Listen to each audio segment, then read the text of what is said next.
Dr. Rami Azuine. I am the lead faculty at the Global Health and Education Projects here in Riverdale in the United States. I am so excited to be working with a team of faculty who have vast experience in public health, both in practice and in theory, in different agencies across the world. Joining this afternoon to present to you our Spring 2024 Community Education and Outreach Program to educate members of our immediate as well as the global community on really critical public health problems. Today at this event, Public Health 360 Fellows from across the world will be presenting for the first time solutions, hands-on, practical solutions to problems across the world. I am so grateful for the opportunity to be leading a team of faculty supporting these students, and these are really incredible Public Health 360 Fellows. So without much ado, we have 4 groups for today, and each of the groups are going to present their project. Each group, in order to be fair, is going to have 15 minutes of presentation, and we'll open up for 5 minutes for question and answers. We will take questions and answers through the chat. We will also give you the opportunity to unmute and ask your question. We do not queue questions. We allow people to ask any questions that they want. Some of the questions the team could be able to answer, some of the questions they may not be able to answer. And then we may have to take those into consideration and perhaps have future Public Health 360 Fellows address them. For Public Health 360 Fellows, if you have your team member who is not here and you get on the presentation and find out that they are not here, I encourage you to continue the presentation regardless. So I am excited. I am very much always looking forward to this particular presentation. If you are not speaking, please mute. If you want to speak, please unmute. If you're a Public Health 360 Fellow, please rename your name so that we will know that you are a Public Health 360 Fellow. If you are able to hear me as I've been rambling to myself, use the chat and say yes.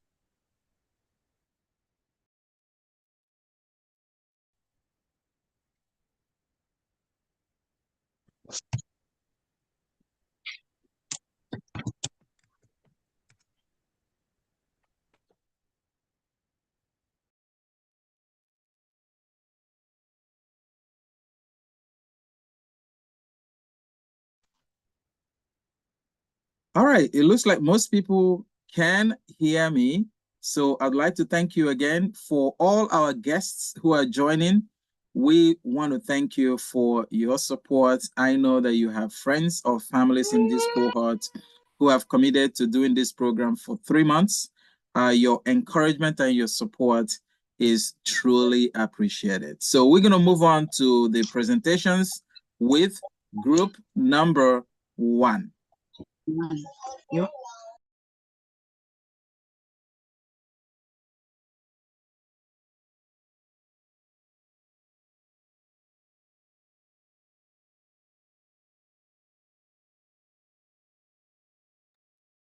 Good morning. Under the supervision of Global Health Education Project, we are presenting you Label Decode Initiative. Me, Laila Lafnan, the Program Director. I hold a Bachelor of Medicine and Surgery and currently working on my Master of Public Health. Please, Anila. Hi, my name is Anila George. I am the Assistant Program Director, and I hold a Bachelor's in Biological Sciences, and I'm currently pursuing my Master's in Public Health. Please, Roth.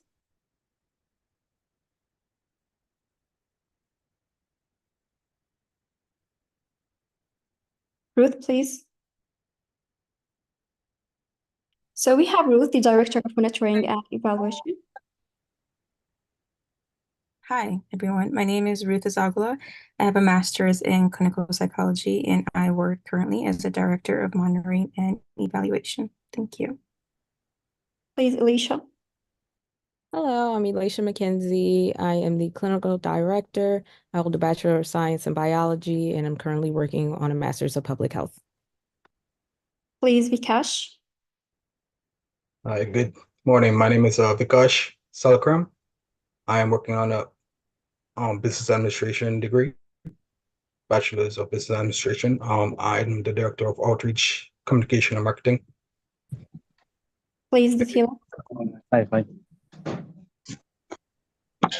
Hi, I'm Zotile Kumbo, and I am the Director of Strategic Partnerships. I hold a Bachelor of Social Science honors degree in Development Studies. Thank you. By the end of this presentation, we promise you that you will gain an understanding of food insecurity and assess your own risk level, develop strategies to prevent and address food insecurity, enhance your ability to interpret and utilize food labels effectively. First, let's define the meaning of food insecurity. It's defined as a household-level economic and social condition of limited or access to adequate food. Adequate food refers to having access to a sufficient quantity of food that meets one nutritional requirements and dietary need. It includes a balanced diet that provides all necessary nutrients, vitamins, and minerals needed for the body to function adequately. It goes beyond just having enough food to eat. It also encompasses the quality, variety, and safety of the food consumed. It's very essential to know how many people are impacted by food insecurity to address the importance of this issue.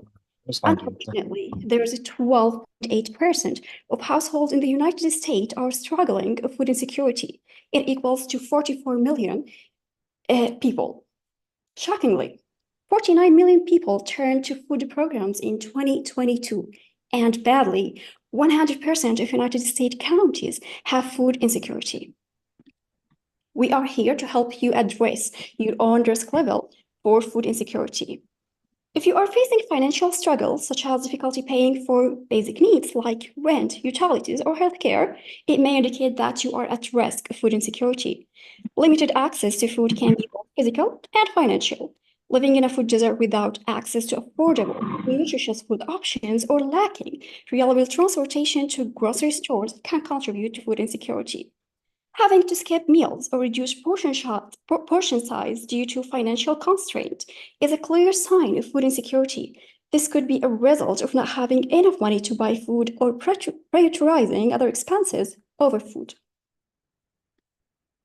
If you rely on food assistance programs like food banks to supplement your food supply, it may suggest that you are at risk of food insecurity.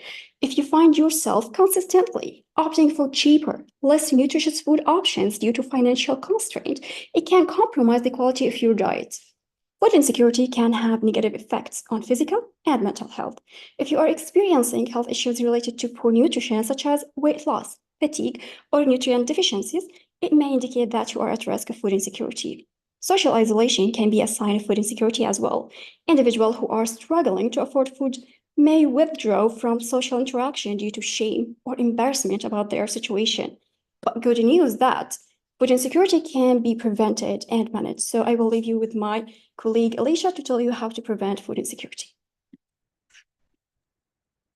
Again, I'm Elisha McKenzie, and I'll be discussing what populations can do to prevent food insecurity. Increasing income security can help populations meet food and health needs. There have been studies that have shown that with steady employment and income, people are less likely to live in poverty and be healthy. Investing in employment programs and career counseling and rallying for policies to help people pay for food, housing, healthcare, and education can reduce poverty and ultimately lead to less food insecurity. Investing in education and skills training can prevent food insecurity by preventing poverty. Low levels of education and poor skills training hamper economic growth and slows poverty reduction. Research has shown that increasing the years of schooling among adults by just 2 years would help lift 60 million people out of poverty.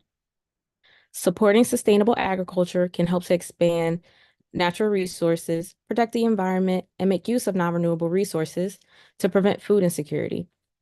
Community gardens are locally owned pieces of land that are used to grow produce for home consumption. Benefits of these gardens include increased food security, increased increase of healthy foods and food deserts, reduced obesity rates, and decreased emissions and runoff. Next.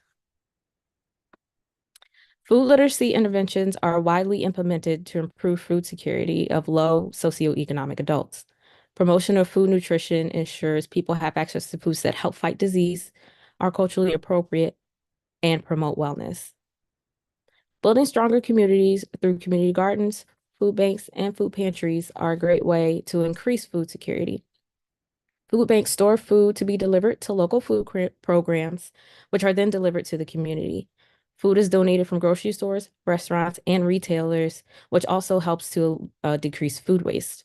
Food pantries are distribution centers where families can receive food. Different communities will have different types of pantries. Some are located in schools, while others can be mobile. I'll now pass you along to my colleague Zotile Gumbo to inform you on how to manage food insecurity.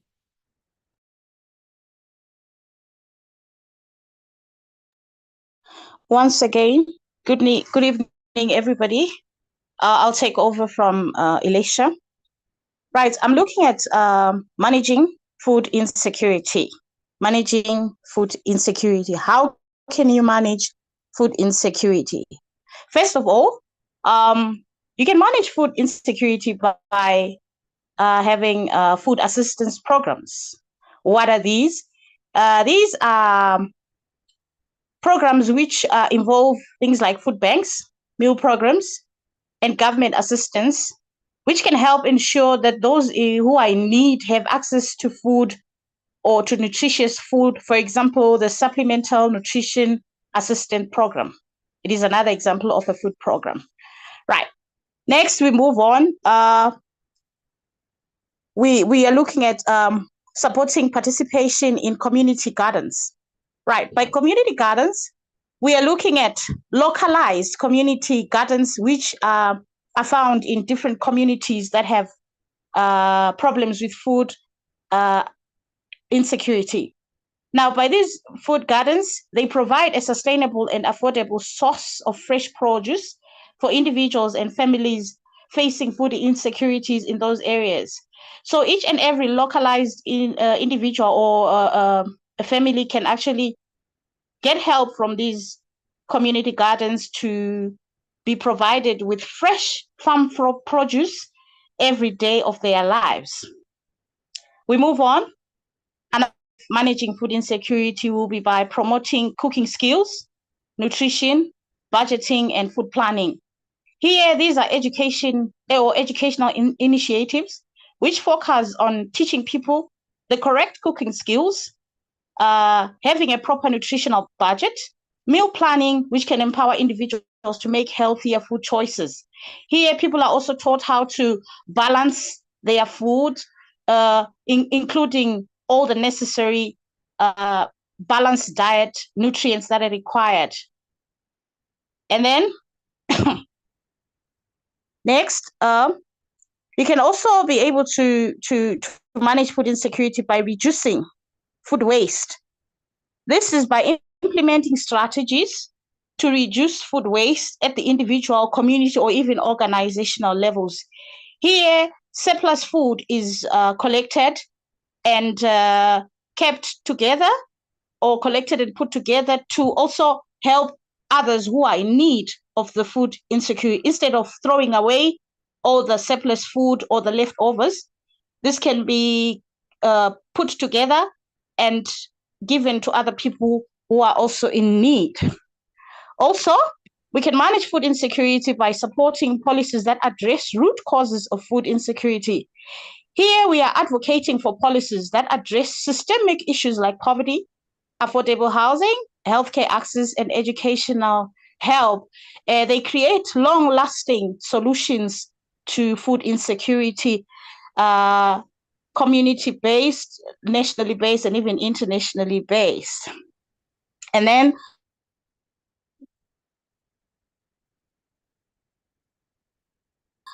local food systems, we mean supporting the communities which can ensure a more resilient and accessible food supply chain. And also it reduces reliance on large-scale distribution. That will mean you support the local small-scale farmers and even the local small markets in and around the community. Then lastly, you can also have food pantries, food markets, food banks, which people can go and collect their excess food if they are in need. Next. Then how can understanding food labels help to reduce food insecurity? Now, if one can look at their foods or whatever food packet that they would have bought from the local store, you have a food label. A food label can help individuals to make informed choices about the food that they eat, because the food label gives you exactly what is entailed in that particular food product that one would have bought. Secondly, you can identify affordable, nutritious food by looking at the food labels. And you also reduce food waste because you won't buy something that you don't need in terms of the nutrient that is there. And lastly, we promote healthier choices by reading and understanding the food labels. I'll hand over to Vikash. Thank you very much.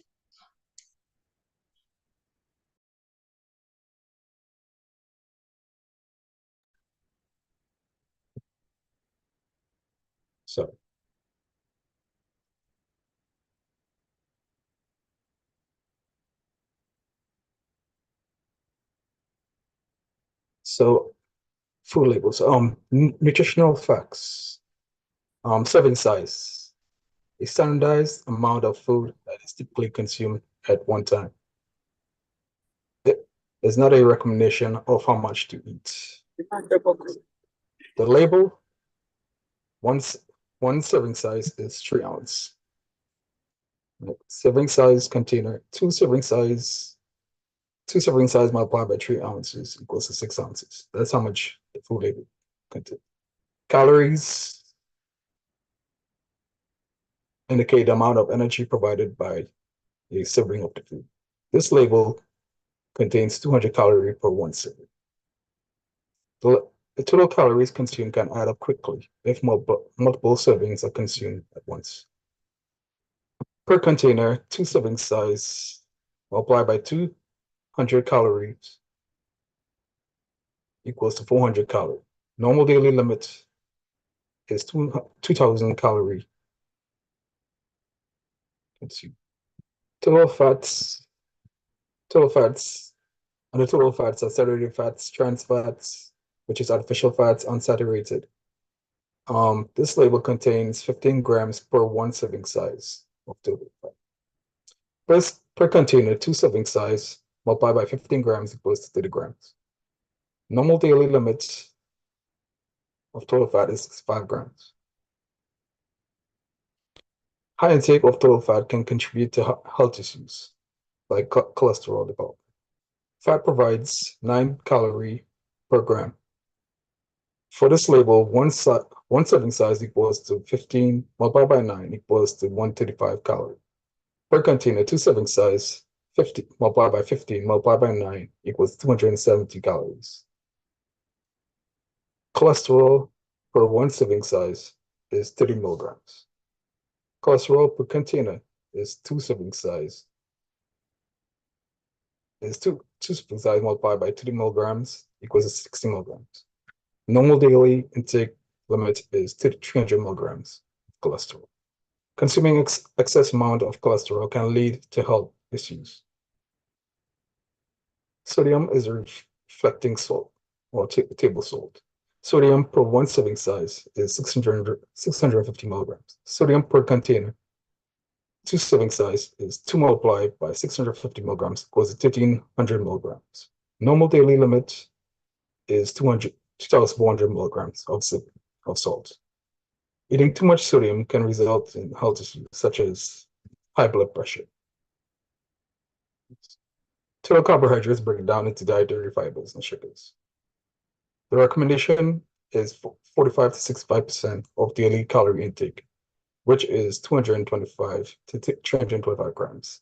Amount of total calorie is 30 grams per 1 serving size per container. 2 serving size multiplied by 30 grams equals to 60 grams. Carbohydrates provide 4 calories per gram. For this label, 1 serving size equals to 30 multiplied by 4 equals to 120 calories per container. 2 serving size multiplied by 30 multiplied by 4 equals to 240 calories. The recommended daily intake of dietary fiber is 25 grams. Dietary fiber is 0 grams per 1 serving size. The recommended daily intake should be limited to less than 10%. Sugar is 5 grams per 1 to 50 grams serving size per container. 5 grams multiplied by 2 serving size equals 10 grams.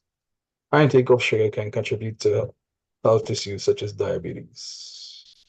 Protein. Adequate amount of protein is important for maintaining optimal health. Protein is 5 grams per 1 serving size per container. 5 grams multiplied by 2 serving size equals to 10 grams. Protein provides 4 calories per gram. This label, 1 serving size equals to 5 multiplied by 4 equals to 20 calories per container. 2 serving size multiplied by 5 multiplied by 4 equals 40 calories. Next. Vitamins and other nutrients. Vitamins play a crucial role in maintaining good health. A daily percentage value. This indicates how much of a specific nutrient is in 1 serving compared to the daily recommended amount. Daily percentage daily value based on 2,000 calorie diet. I'll hand over this to Ruth. Hello, good afternoon, good evening, and good morning, everyone. This is phase 1 of our interactive session. So in this session, please engage with us and utilize the chat feature to respond to questions. Each question is going to be worth 1 point, and so I would have you calculate your score and tell us in the chat at the end how many correct answers you received. Next, please. All right, for this activity, this is match the definition. And so the definitions are on the left, and then the phrase, the term that you need to define are on the left, and then the answers are on the right. And so I'll give you just a short 15 seconds. I know it's very short, but as much as you can get, please do try to match.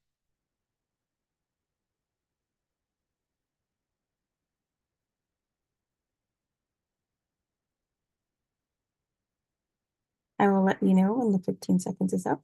You have 8 seconds left.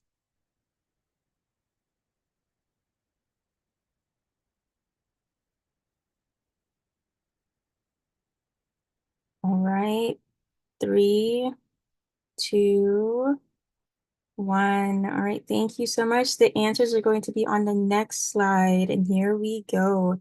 Let's see how many of them you received right. I see in the chat here, Darte said B is 1. We got that correct. A, nutrients to get more of. Number 4, let's see. Yep. Nicely done. Okay. All right, and then we have any questions here. Feel free to interact or have questions on these definitions. Is everybody okay? Any questions or comments for now? All right, we'll move on to the next slide. This is the true or false section. And so letter B was addressed already, and letter A is just a pop quiz in fun fact, if you get it right or wrong. There are true variations of food labels. Is this true or is this false? And feel free to unmute yourself and let us know if it's true or false, or use the chat as you need. Thank you. Okay, B is true, Rahina says. Serving size, yes. Bakash did mention part B, so. Okay, lots of true. True to what, though? I see just true. Letter A or letter B is true. B true, A false, B false. Okay, a lot of mixed answers here. All right, well, the next slide is going to show you the answer. They were both true. There are different variations of food labels. So the bigger the package, the more sections that they'll have. They'll do it by package or by section, the aggregate. It's called aggregate food labels, or and then the regular food label that we showed you.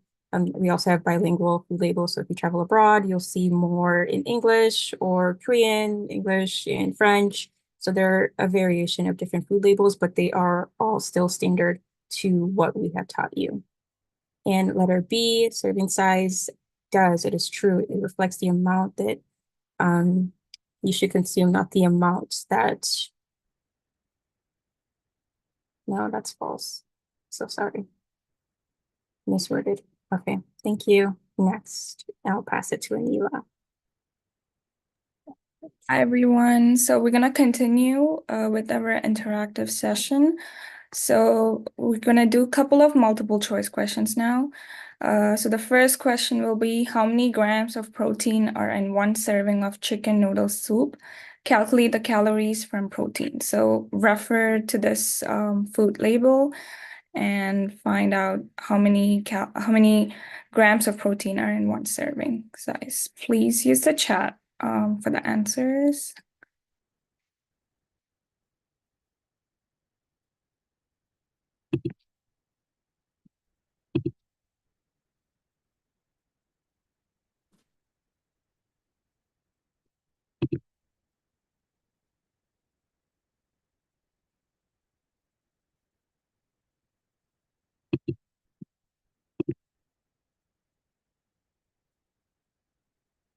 Okay, I got two answers. 3, 4. Okay, next slide. Yes, so most of them were correct. The first one is the answer, 5 grams of protein and 20 calories. Because 1 gram of protein has 4 calories, so 5 times 4, it's 20 calories. Okay, good. Next slide. Of the following is not typically listed on the food label under total fat. So you can refer to this picture here.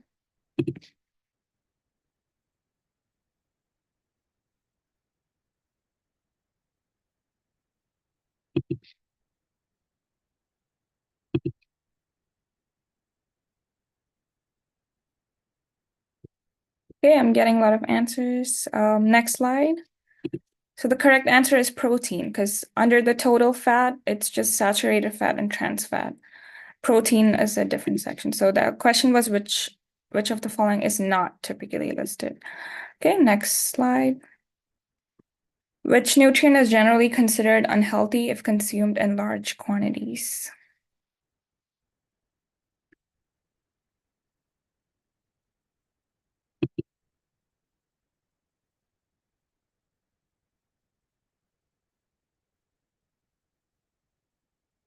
Okay, saturated fat. I'm getting a lot of that.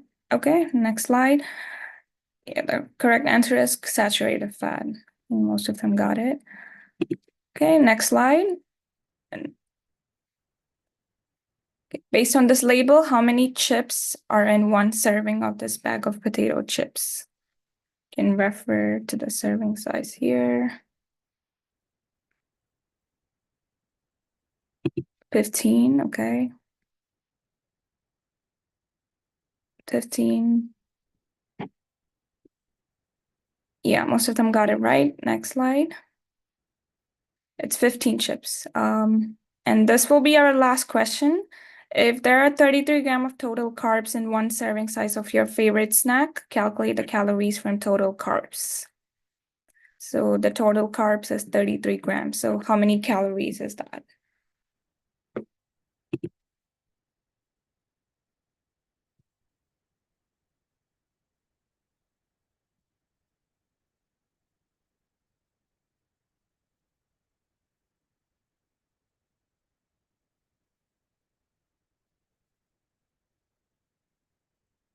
132, good. 200.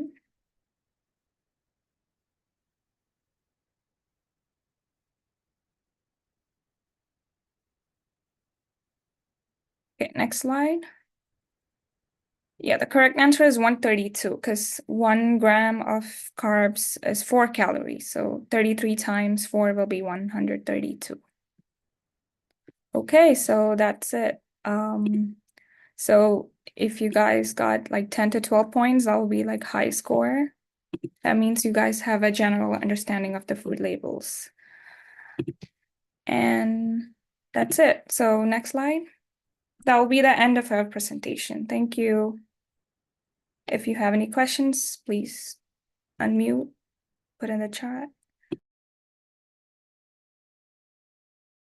Fantastic, fantastic. That was really, I got to know how illiterate I am.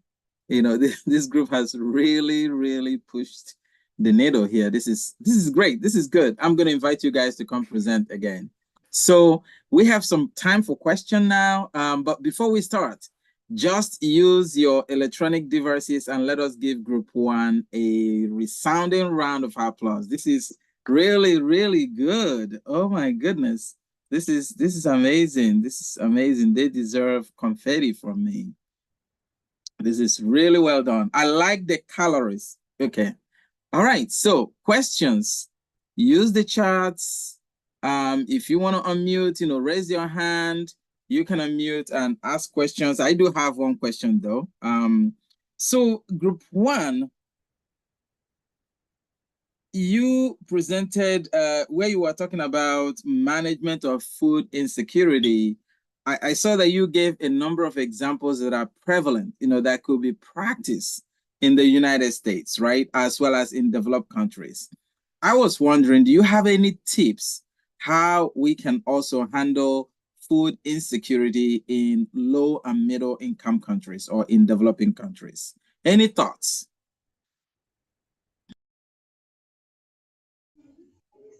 Well, I believe food insecurity is prevalent in developing country, and they can actually enhance their agriculture, education, and build a community gardens. It would help them to produce fresh fruits, vegetables, which are very nutritious for them to enhance their nutritional supplement.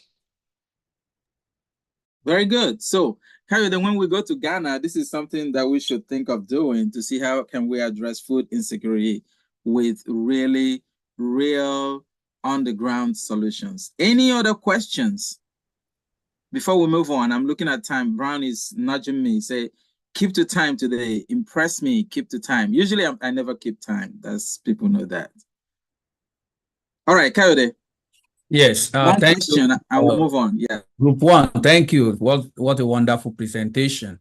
The question I have borders around technology. In this age of technology, are there maybe like apps or devices that can help people who are not very learned to decode, all this food labeling, to be able to say, I'm buying this, and this is the worth of it?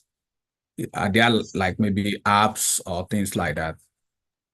I think there are some apps that could read food labels, and probably as a nonprofit, you could develop your own app that read food label and show people how to make better decisions.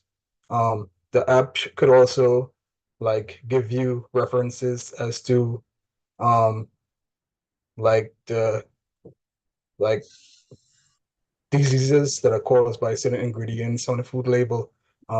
It could also tell you how to create a balanced meal, a balanced diet,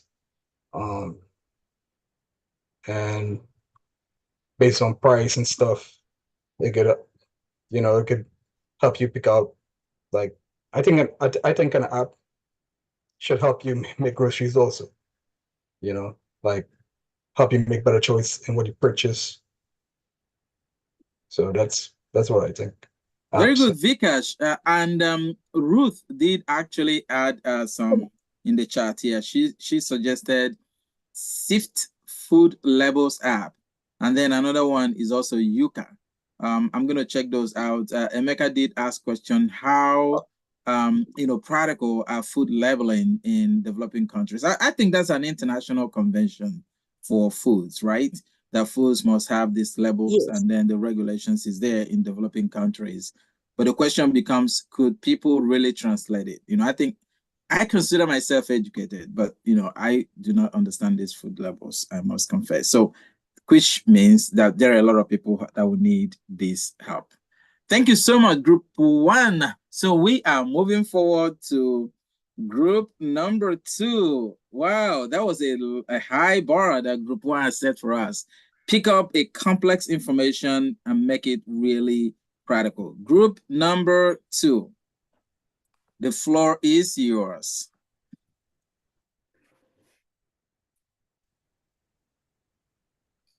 Hello, everyone. My name is Dr. Rosemary. Thank you for attending this beneficial outreach program that is addressing certain global challenges. Myself, Kelly, Saeed, Benedict, Fabin, and Gabriel will be speaking to you on Pounds to Power, No Pain, No Gain edition. And this outreach is supported by Global Health and Education Project. In this program, we'll be enlightening you on understanding overweight and obesity, how much impact it has on the world, in sub-Saharan Africa, and with Nigeria as our major focus. We would enlighten you on the risk factors, the health consequences and challenge associated with obesity and overweight. We would further move to why and how to address this issue with a program that we have designed and brought to your doorstep. This program will address how to prevent and manage obesity and overweight by providing strategies to help you manage this issue. There will be practical exercises, and you also have the opportunity to ask questions at the end of this presentation. So when can you say I am overweight or obese? According to WHO, overweight is when you have a BMI more than or equal to 20.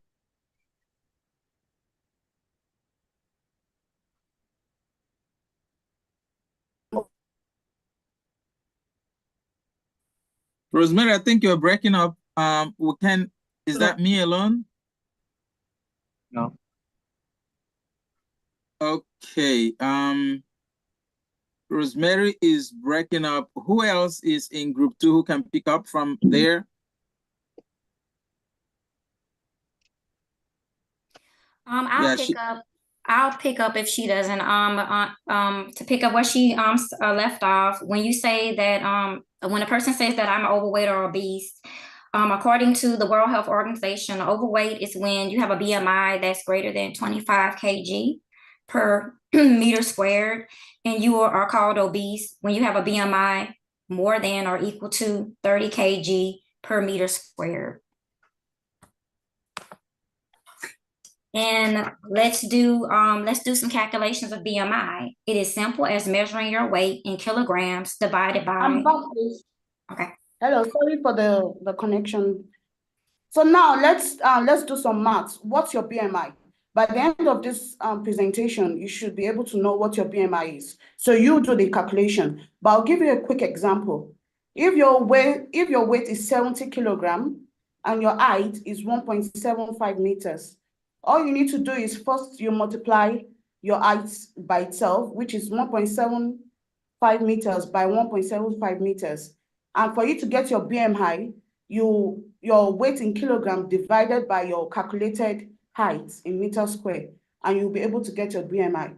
So for you to know the level, for you to know what your BMI is, either it's within 25 kilogram per meter square to tag you as overweight, or it's within 30 kilogram per meter to tag you as obese. So globally, Overweight and obesity is a growing, and studies have shown that 1 in 8 people are obese.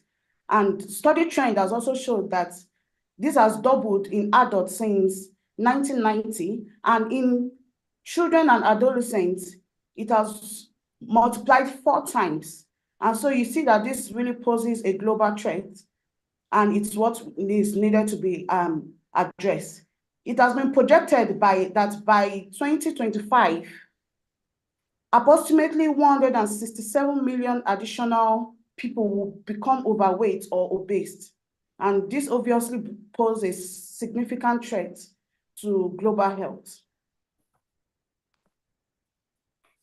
So with this study, rising of obesity and overweight in sub-Saharan Africa, understanding this threat is very crucial. And Nigeria serves as a compelling case study. You know, Nigeria, we know, I'm going to show you the map of Nigeria. Nigeria, we know, is the most populated country in Africa, and which makes this threat very high and significant to the entire region. The next slide will show the map of Nigeria, and this shows the percentage of overweight and obesity in each regions in Nigeria. So as I said, Nigeria is the most populated country in Africa, and for us to understand this trend in Sub-Saharan Africa, it's important that we have Nigeria as a focus. Also, there is a rapid urbanization that is associated with changes in diet and physical activity that is moving across Nigeria. So a study showed that the rapid rise of obesity and overweight in Nigeria is more peculiar in the urban area. The next slide will just show a focus on how there's a growth in the urban area compared to the rural area. There's just a significant increase in growth. Well, my colleague Fabin would elaborate more on the risk factors and concerns of obesity and overweight in Nigeria. But some of the risk factors are increase in non-communicable disease, such as diabetes, heart disease, and some related cancer disease. You know, obesity also poses a negative impact on fertility and pregnancy outcome for women. But I'm going to hand over to Fabin now to elaborate more on the risk factors and concerns of obesity and overweight. So Fabin, you can take over now. Thank you.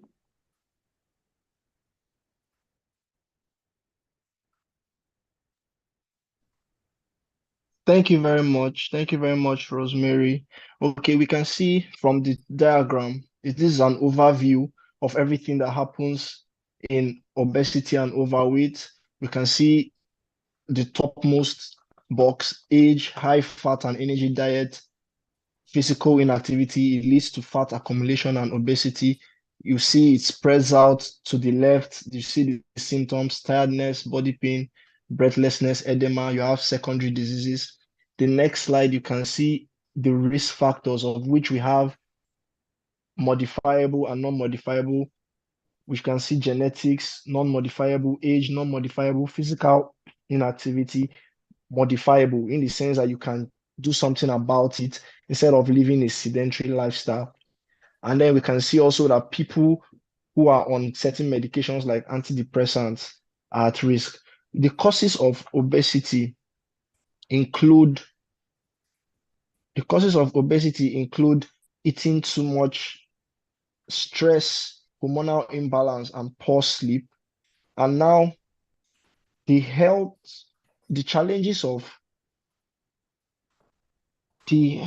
consequences associated with overweight. We have tiredness, breathlessness, varicose vein, and arthritis. This is on the physical side. Then metabolically, you have diabetes and other issues. Now, on the aside the listed challenges here, psychologically, you have low self-esteem. People who are overweight cannot step out the way they wish. They are mostly depressed and they have a distorted body image. Socially, they are isolated. They have family or marital issues. There's discrimination. Some of them are unemployed, and there is agoraphobia, which translates to fear of being in places that could cause panic, such as going to events or balls.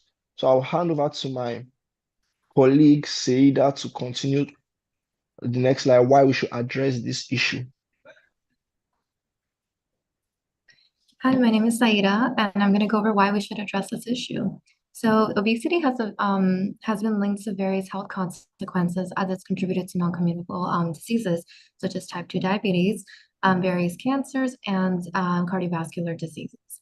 The following shows the difference between the prevalence based on the divided socioeconomic classes within Nigeria. So low income is 12.2%, middle income is 16%, and upper income is 20%. Obesity prevalence is at an incline over the last few decades. Slide 19 is going to be talking about why we should address this issue, how we should address this issue. So there are various prevention strategies can aid in decreasing obesity and overweight rates. There's things like lifestyle interventions, which include promoting healthy diets and managing from pregnancy to childhood to prevent diabetes. Healthcare interventions is the next thing, and that includes routine assessments, counseling, obesity management, and education. Policy and community interventions include implementing policies to endorse healthier lifestyles, food regulations, and promoting physical activity.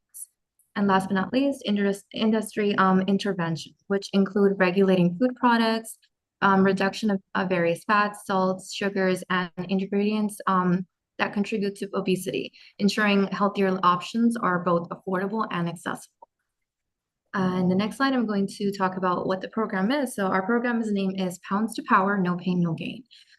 It involves our target audience, which is a community within Nigeria targeted to children, adults, and the elderly. Our program activities include workshops, community involvement programs, and healthcare services are counseling, screening services, and telemedicine. Engagement and partnerships include local community engagement, stakeholder engagement, schools, gyms, and clinics are all involved, and spreading awareness is through social media. And the next slide, we're going to be talking about the community outreach and educational programs goals. So in this, we have educating the local community by empowering individuals within it. And this increases engagement and allows individuals to participate in preventative health activities. What this leads to is reducing obesity rates and decreased prevalence within the community. Overall, this promotes a healthier lifestyle and which is tailored to more sustainable lifestyle improvements intended to be long-lasting behavioral alterations within the growing society. I'm going to pass it on to Kelly.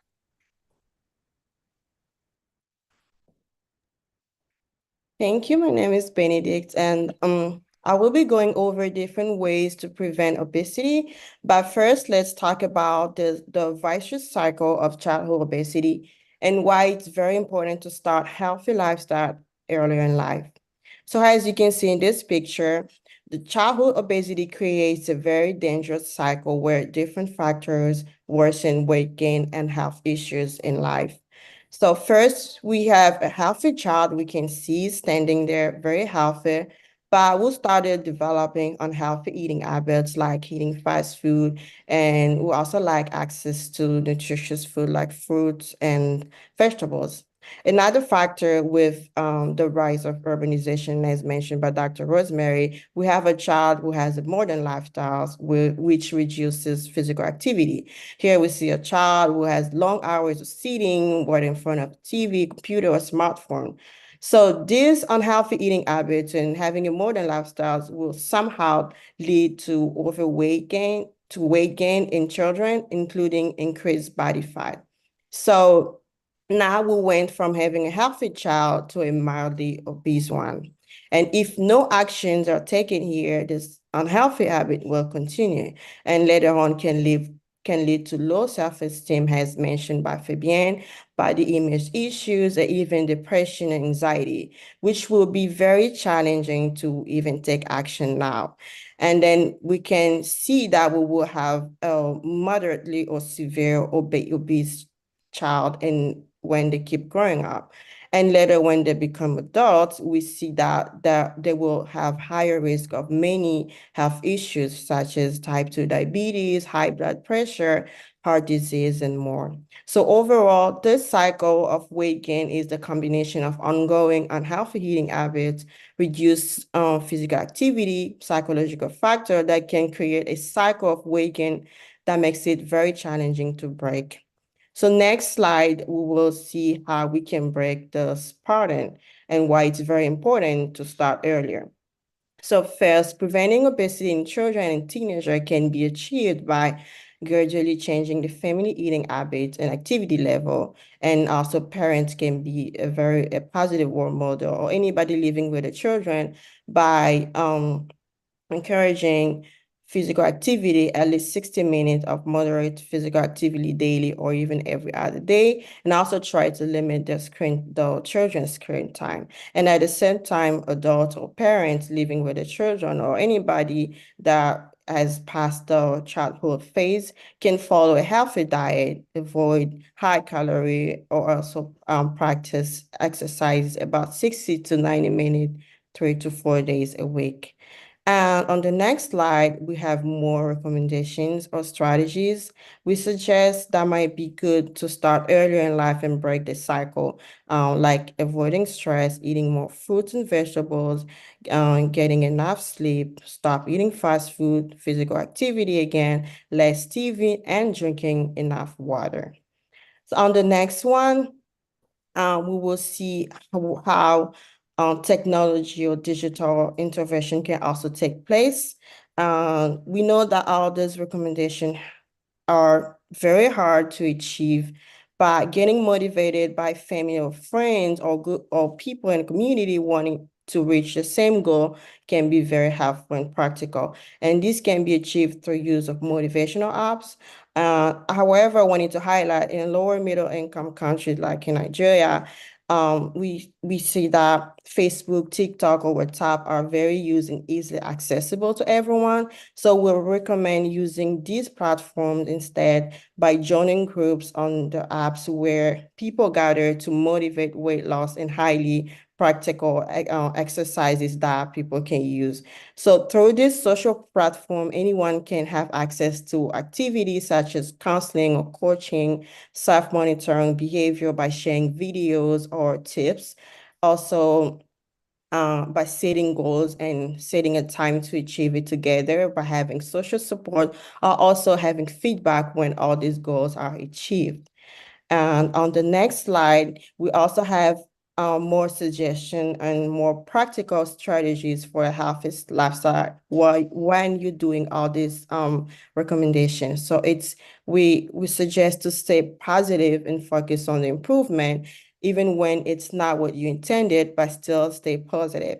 And also changing your lifestyle for a long time rather than having it for temporary, rather than having a temporary diet or routine. So you really need to make it a lifestyle, not just a goal that you set for a few months here and there. And that's why you need to make sure your goals are very realistic and easy to achieve. And also we encourage having regular checkups, especially in Nigeria, where people tend to avoid them. So having regular checkups in community around can be very important. And also they can show you how to calculate your BMI and things like that. I'll now pass it on to Kelly, we will talk about more practical exercises. Hi, my name is Kelly Wells. I'll be talking about energy balance. Energy balance is important to understand the use of energy use for determining how physical activity and exercise can positively impact obesity, overweight, and reaching a healthy weight. Energy comes from the food we eat, which makes up our calorie intake. Energy balance equals the food you eat or the energy that you take in minus the energy you burn, which is the physical activity or exercise that you engage in. Burning more calories than you consume in food means a person can actually lose weight. And this slide is continuing with the energy balance. Eating more calories than burned during exercise means a person gains weight. To lose 1 pound of weight you must burn 3,500 kilocalories, or most people think of in terms of just regular calories. Food is made up of calories, which is the energy humans need to live. And calories are found on the back of the food and nutrition labels like we've seen in Groups 1's presentation. And now we're going to talk about some exercising and some healthy eating. The exercise in the body, which is very important to helping you maintain a healthy diet. Energy use is according to the time and amount of time we spend doing physical activity, which is exercise. Sitting still, which is being sedentary. If you sit still for 150 minutes a week or 30 minutes a day, you'll only burn 190 calories. If you sit still for 5 hours or 300 minutes a week, you'll burn 380 calories. But if, say for instance, if you start walking at least 4 miles per hour for 30 minutes per day or 150 minutes a week, you'll burn 940 calories extra a week instead of just sitting still. And if you ramp it up and you walk a little longer as 300 minutes, which is 300 minutes a week, which is like 60 minutes per day, you'll burn 1,880 calories. And if you want to be ambitious, you could jog or run at least 7 miles per hour for 30 minutes a day or 150 minutes per week, and you'll burn 2,155 calories per week. Or if you jog at that same rate even longer for at least 60 minutes a day, which is 300 minutes per week, you'll burn 4,310 calories. So we can see by the more that you engage in physical activity, the more calories you'll burn. So being physically engaged in exercise helps people burn more calories, which can help them lose weight. Sitting at rest or being sedentary or inactive, such as watching TV, being on the computer all day, people cannot lose weight. Instead, it leads to weight gain. And in this slide, we talk about physical activities physical guidelines people can engage in to maintain a healthy body weight. The first one is limit being sedentary or sitting at rest, or just being physically inactive. You don't want to stay in front of the television or on the computer all day. You want to engage in exercise to help decrease your risk of gaining body weight. Like we talked about earlier, you could walk, jog, run, whichever activity works for you. And 3, you want to regularly participate in exercise every day. Do something at least 30 minutes to 60 minutes per day to help, keep your body burning that extra, energy. 4, we want to look at the ideal participation in regular exercise. Like we said, 30 to 60 minutes per day. They prefer 60 minutes, but not everybody can engage 60 minutes, 30 minutes at the minimum. And you want to maintain a body mass index. We talked about the BMI, how to calculate it, between 18.5 and 25 kilograms per meter squared or less. And in this slide, we talk about additional guidelines you can use to maintain a healthy body weight. We have to understand that weight management cannot be achieved without maintaining a healthy diet or having some type of diet control. You want to limit unhealthy foods like red meat, candy, pies, baked goods, and other high fat sweets. You want to eat more nutritious foods like fruits, vegetables, low-fat dairy products, lean meats such as turkey, chicken breast, fish, and like whole grains, like whole grain bread, brown rice. You want to drink lots of water. Hydration is good for the body, especially if you're trying to lose weight. And you want to limit sugary drinks like fruits, like fruit juices and carbonated beverages. And here's a nutritious food pyramid, kind of the same thing that kind of showed a lot of like what I had learned in school about, the healthy fats and the healthy foods you're supposed to eat and how much you should consume. And so forth. This is a good, guideline to go by to help people maintain diet control and understand what they need to eat every day to maintain healthy weight and diet. And now we're going to go into some physical tips and exercises. We have some questions you can put in the chat, drop your answer in the chat. What practical exercises do you think you could do regularly to engage in physical activity to help you maintain good health? You can drop those in the chat and we can look at what everyone says and see what some people say about some exercises they like to do. Yes, I love running too. I love jogging. Walking is great. I love walking outside with my kids. I love doing all of those things too. And can you think of any exercises you can do while sitting down? Because they actually have exercises that people can't like run. They got exercises you can do while you're sitting down. Spin, raise your legs. Yes. Yep, that's good. Stationary bike.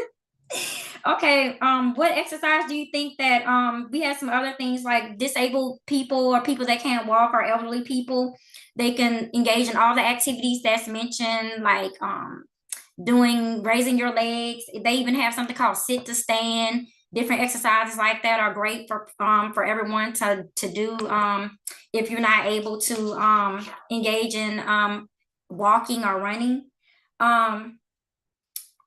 On the next slide, we have one of our group members, which is Gabriel. He's going to demonstrate some exercise activity demonstration. And we just need to know that all activities are, all exercise is good for people regardless of your age. And Gabriel's going to demonstrate at least 2 of these exercises here. And he's going to show everyone like simple exercise you can do simply at home, like sitting down and or standing up, that you could do that to help you just burn some extra energy, to help you lose weight if you can't get outside the house. Hello, everyone. Can you see me and hear me, first of all? Can you all see me and hear me? Yes. Yes. Okay.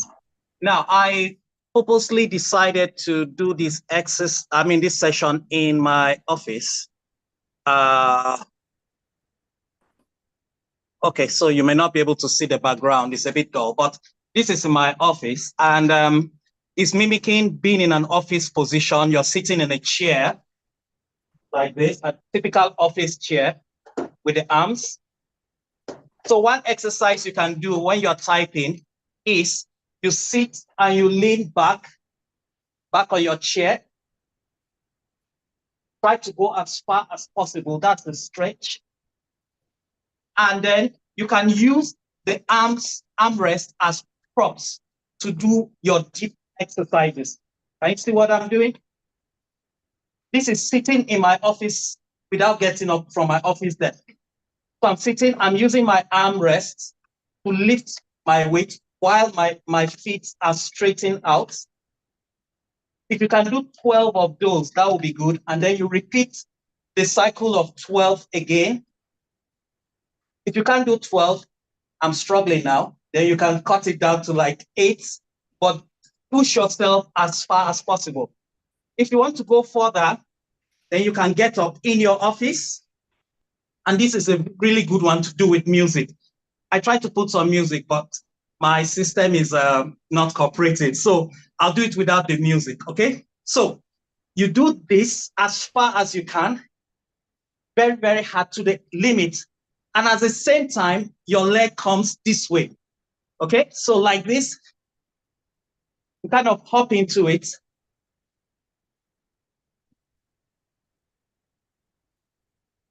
So I'll do it quickly now.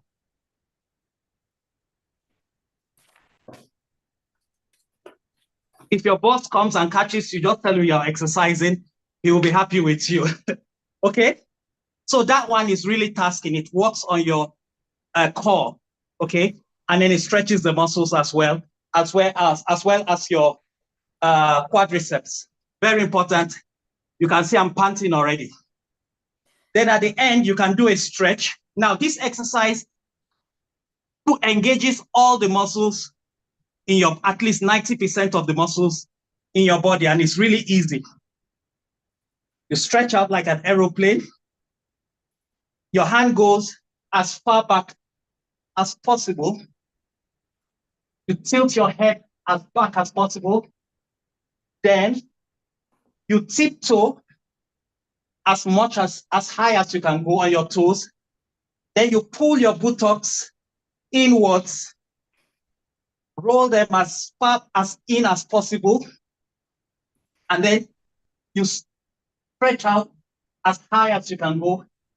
You come back, and then you do it like 5 times. that movement engages at least 90% of muscles in your body. By the time you sit back at your desk, all these things I've done is without leaving the office. By the time you sit back at your desk, you would have lost some calories. Thank you very much. Okay. In conclusion, to sum up everything, even though our population of interest was Nigeria, we must understand that having a bad diet or unhealthy eating habits can impact people all over the world, no matter where they're located. It's important that everyone understands the risk factor, the consequences, complications, and obstacles related to obesity and overweight. A balanced diet cannot be maintained without exercise or being physically active and eating healthy foods. Being knowledgeable and aware of the information presented in this presentation can help individuals globally understand the actions and activities they must do to change bad habits into healthy behaviors. That is the end of our presentation. That was good. Wow, that's really good. Look, Gabriel, I'm already panting because I was following you. And, you know, I work in the office almost every day all around the year, which is really not good. And then I force myself to go to the office once in a day, just I can get. But even when I go to the office, I still don't have meetings as I used to have pre-pandemic. So I really relate with everything that group 2 has really taught us. Really good job giving us this. I didn't know that about you, Gabriel, that you are an exercise in office exercise guru. Good. Thank you. All right, questions for group 2. Questions. We're gonna bring you guys back again. You know, we can have like focus presentations on each of these topics. Kayode, go. Thank you. I really enjoyed the presentation, I must confess, because I work long hours and at least most of the time I work like 16 hours. And I'm also very busy with school and other stuff. So I don't get time to go out and dedicate time to exercise. Having said that, you know, I noticed that I've been gaining some unnecessary weight. This will really help me. Now, the question I want to ask borders around the economic situation of Nigeria. I know a lot of people in Nigeria are poor, so to say, and they don't have transportation to go to work. They have to join public transportation. Many have to wake up early in the morning, like 4 a.m. if you live in Lagos, I know, to go to work, and they don't get to work till like maybe like 9 o'clock or 10 o'clock. They are in traffic and they have to run, they have to do everything. They are always stressed. So does working in a fast-paced community like Lagos or in an environment where you work long hours and you are always constantly moving, can that be substituted for, you know, regular exercise? Because most often these people are tired, these people are stressed, these people are, you know, they go early in the morning and they come back very, very late at night. Can that be substituted for regular exercise? That is one. The second question is not... Kayode, we're going to take only one from you. Okay. Only just one question. Okay, it's like a contribution. Sorry about that. Yes. It's okay. Group 2, answer Kayode's question. How do you enable individuals in low and middle income countries, you know, partake in this exercise? By the way, before, I used to think that low and middle income countries did not have overweight and obesity. I was very wrong. I saw when I traveled to Nigeria that the higher the socioeconomic status, the more the person's weight you know, mimic what you have in developing countries. That means the more they have money, they are sedentary, they work in the office longer, they never use public transport, they're in the car from car to car, and then they are eating, their diet is mimicking what you have in developing countries. And in Nigeria, there is a plethora of people who are really overweight and obese. I can tell you that. So question number 2, how do you get people in developing countries to really partake in some of the exercises we've done today? Group 2. Yes. Okay, well, I'm going to answer the first question, and I would allow Benedict to answer the second question. And I think Dr. Romin has, given some few points that will to the answers to those questions. So remember the one of the factors why we chose Nigeria as a focus is because urbanization is at the increase, and people have they tend to have ignored their dieting compared to the rural area. And now there's poor dieting whereby, there's they eat junk food just because they need fast food and all of that. And one of the samples of what we have designed in this program is how, even regardless of how busy you are, you can still exercise in your space of work. And that's one of the practical demonstration Gabriel has given to us. So yes, Kelly has said that we'd watch what we eat, we control our diets, and also wherever we have the little exercise we can do, we do that. So that's why you've seen Gabriel, practicalize what you can even do in your office space or wherever you work. Thank you so much. I don't know who was first between you, Zotile, Chidubem, and Emeka. Who was first? But Emeka, I give it to you. Thank you. Thanks so much for that wonderful, great presentation. So quick question, I don't know, how common is obesity among teenagers in Nigeria? Then quickly, is there any role for the government to play, especially in the provision of healthy food in school, especially in public school? Any role for the government in public school, provision of food?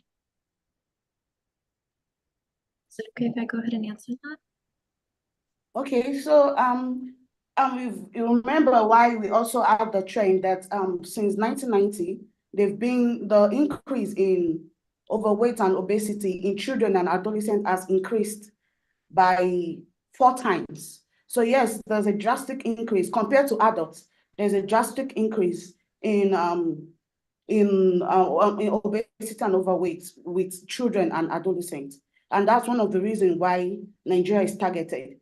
And as it is, we are developing a program that would help at the long run, not just a short-time program, that would help how we can collaborate with the government, how we can collaborate with facilities, physical exercises facilities, to help address this issue within the community. So we look forward to being able to present this program to the community at large, and it could be a long-time program whereby we collaborate with governments and certain bodies that would help with adolescents, children, and adults to manage and prevent obesity and overweight.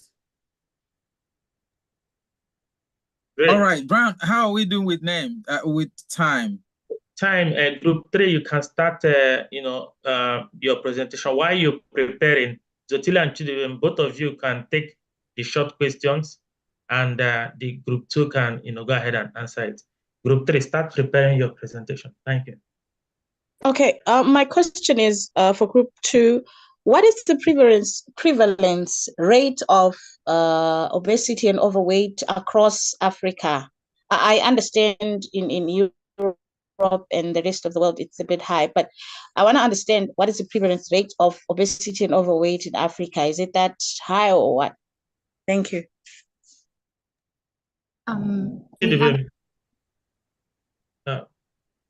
The 2 questions will come at the same time. Chidubem, go ahead. Okay. Yeah, thank you for the presentation. My question will be on access. So access to healthy food. I don't know if you guys did any research on the role of GMO, genetically modified organism foods, the role of it in addressing obesity. Does it addresses it or exacerbates it? If there is any research on that, I would love to know, because Nigeria just signed a contract with a GMO company to bring in GMO into the country. So is there any research on that? Thank you. Okay, so I think I'll be able to answer the first question to explain the prevalence of overweight and obesity in sub-Saharan Africa at large. I would allow any of my group mates to be able to answer the second if they have an answer to that. So prevalence in sub-Saharan Africa, I'm just going to give a quick breakdown. WHO has estimated and they suggested, as I said, a significant rise with 28.4% of adults overweighting in the next 5 years and 41.7%. That's roughly about 429 million people. That's an estimate that they've foreseen. And this prevalence is spread across South Africa, which record record the highest rates, with the study reporting over 40% of urban women classified as overweight or obese. And is East Africa. They're quite generally low. They have a low rate compared to the South. And then subsequently, you are looking at the urban and rural area, where the rate trends tend to be higher in urban settings. So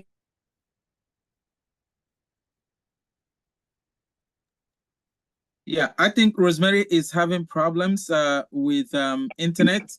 So we're going to move on now to group number 3, actually. I just want to make sure we are on time. Group number 3, you can put questions in the chat and group 2 can take the questions.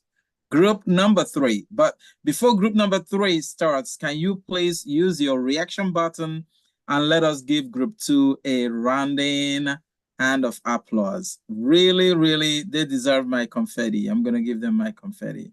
Boom. They got it. And guys, if you are speaking, you know, one of the things in formal presentation is that people should see you so that they can connect with what you are speaking. If you're speaking and you're not on camera, that's actually a sign in the remote world, in the virtual world, that's actually a sign of being impolite. I got to say that now on record. Okay. Group number 3, we are waiting for you.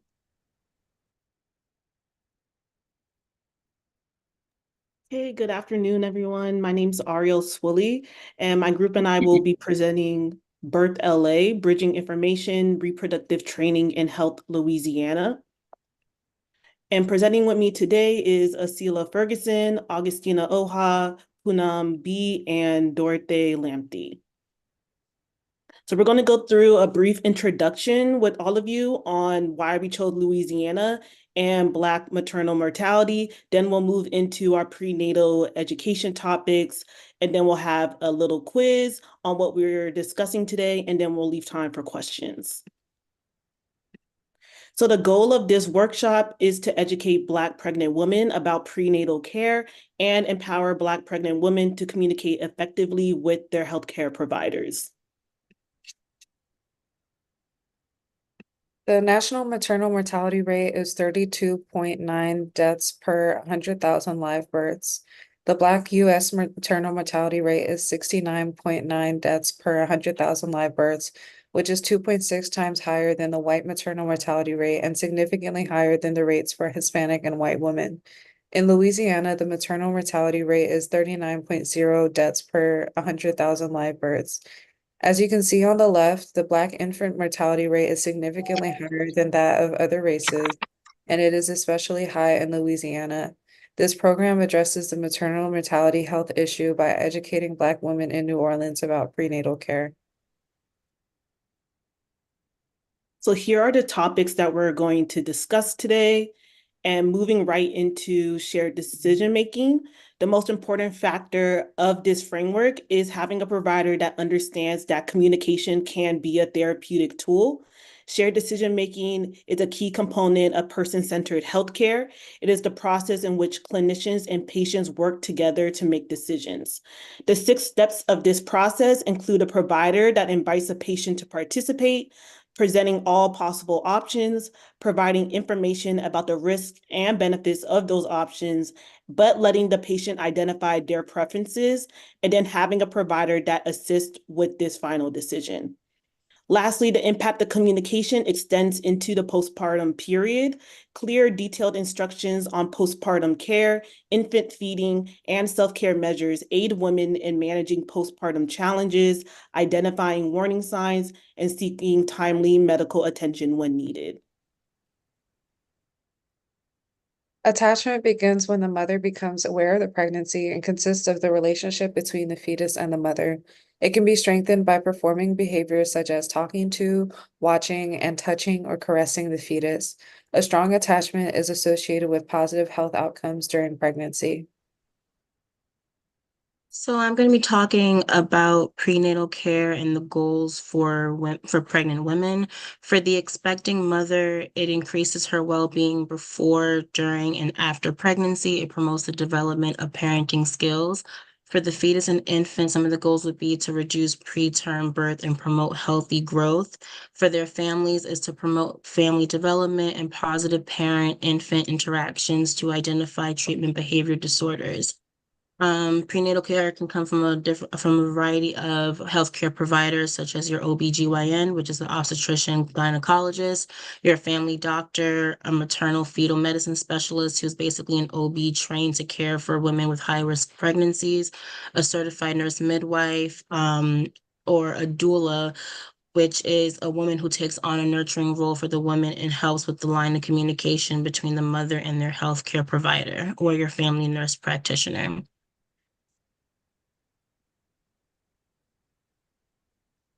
I'm going to pass it to Asila, who is going to discuss physical activity for pregnant women. The benefits of regular physical activity include improved cardiovascular and muscular health and reduced risk of insomnia, anxiety, and depression. During pregnancy, regular physical activity has been associated with shorter labor and reduced delivery complications. The CDC recommends 150 minutes per week of moderate intensity physical aerobic activity during pregnancy and postpartum. That can be broken up into 30 minutes, 5 days a week. Examples of moderate intensity aerobic exercise are running, cycling, swimming, dancing, tennis, and bicycling. Physical changes during pregnancy. There are many physical changes during pregnancy, and some of them include weight gain.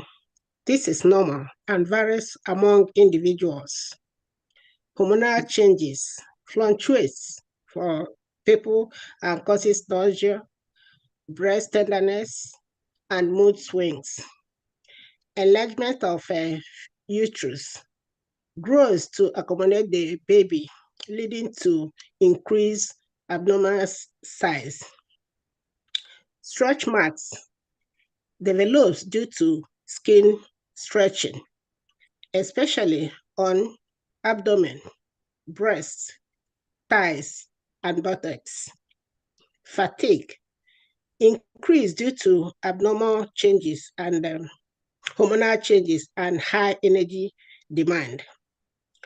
Back pain, common due to added weight and changes in posture. Swelling, some experience this in ankle and feet due to fluid retention. Frequent urination, pressure on the bladder from growing fetus leads to more trips to the bathroom. Changes in skin and hair, darkening of skin, and changes in hair texture and growth. Emotional changes. Some of the emotional changes during pregnancy include hormone fluctuation, cause a range of emotions, anxiety and stress, common due to uncertainty and the changes associated with pregnancy.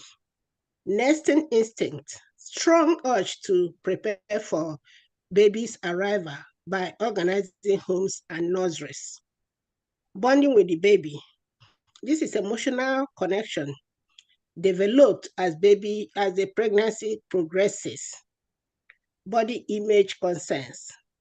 Changes in physical appearances may lead to insecurity or self-consciousness.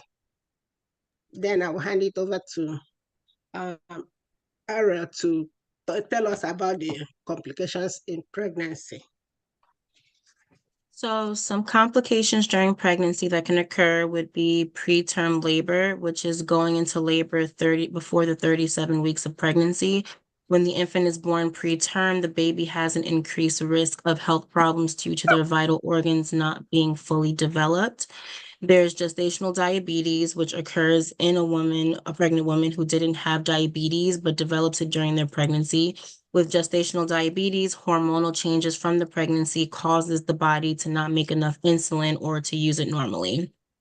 There's preeclampsia, which though the cause is unknown, it is a serious medical condition for pregnant women that can lead to preterm delivery or even death.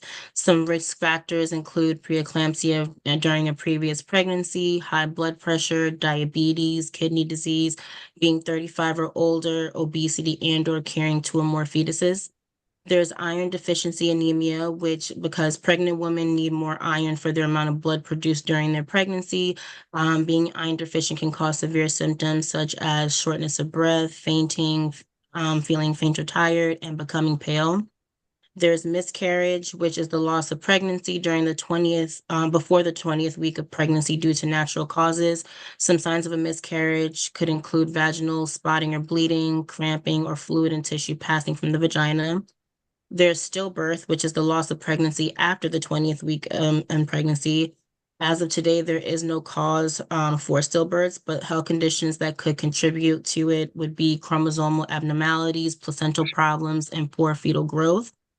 Some infections, including some STIs, sexually transmitted infections, can occur during pregnancy and or delivery and may lead to complications for the pregnant woman, which can cause harm to the baby, and it passes through the birth canal, so other infections can affect the fetus during the pregnancy. For birth, there are 3 birthing methods: vaginal, which is the most common form of delivery where the baby is born through the birth canal without medical assistance. Some pros would be a shorter hospital stay and a lower infection rates, quick recovery, and lower respiratory issues for the baby. Some cons would be that it's painful, possible tearing of the perineum, quick arrival of the baby. There is a water birth, which is where the mother goes into labor in a tub of water, which gives a warm and relaxing comfort for the baby to feel freedom of movement between the contractions. Some pros is that it can be performed in hospitals, birthing centers, and at home. It can be less painful and is known to be a safe and effective pain management. Some cons would be setting up the tub can be complex. You can't use epidural anesthesia during the process, and could be increased risk of infection. Then there's the cesarean section, which is also known as the C-section, which is a surgical incision of the mother's abdomen and uterus. C-sections are sometimes scheduled, but due to unforeseen circumstances, they are used. And it's usually done when the mother's giving birth to multiple babies at the same time. Some resources. Oh, sorry. Some social programs for pregnant women. There are many social programs and a support network that can assist pregnant women with both their physical and emotional needs during pregnancy. Which parental mental health programs is included? Counseling services and educational resources, specifically focus on addressing the emotional needs of pregnant women, including anxiety, depression, and other mood disorders. Home visit programs is a program that provides home-based support and education to pregnant women and new mothers, offering guidance on prenatal care, parental skills, and accessing community resources. Maternity support services is a comprehensive program that offers a range of services to support pregnant women, including case management, nutrition, counseling, childbirth education, and breastfeeding support. Family support services is a community-based program that provides assistance with childcare, transportation, housing, and other social services to pregnant women and families in need. Online support communities is a virtual support network and online forum where pregnant women can connect with others, share experiences, and seek advice and encouragement. These programs aim to address the holistic need of pregnant women, providing them with the resources, support, and guidance necessary for a healthy pregnancy and positive maternal outcome. Now I'll turn it to Puma to tell us about newborn care and safety. Thank you, Tina.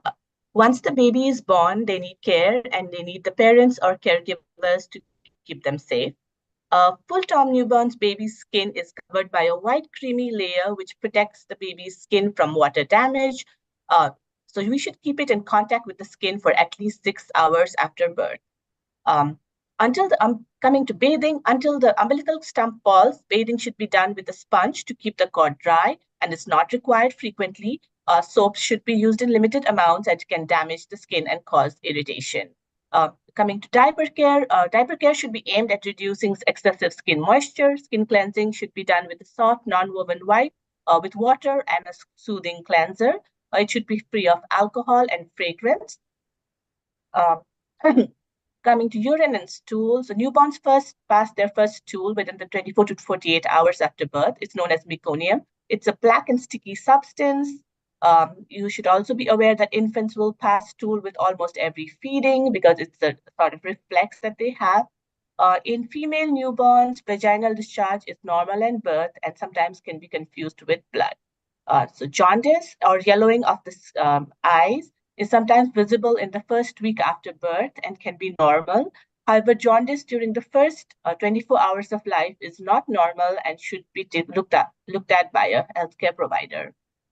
Umbilical cord care involves dry cord care, which is recommended by the World Health Organization. The umbilical cord should be kept exposed to the air. If it's covered, it should be loosely covered with a clean garment. If contaminated at any point with stool or urine, it should be washed with soap and sterile water and dried. It usually falls off naturally in 10 to 14 days. Coming to safety measures that should be taken, sleep position, babies should be put in sleep on their back in a crib with the goal of decreasing something known as sudden infant death syndrome or SIDS. The sheets should be fitted. There should be no blankets or stuffed animals and no co-bedding. Care should be taken to not shake the baby so that we can avoid shaken baby syndrome. Also, smoking around the baby should be avoided and parents should be aware of the relationship between the baby and other siblings and pets in the house.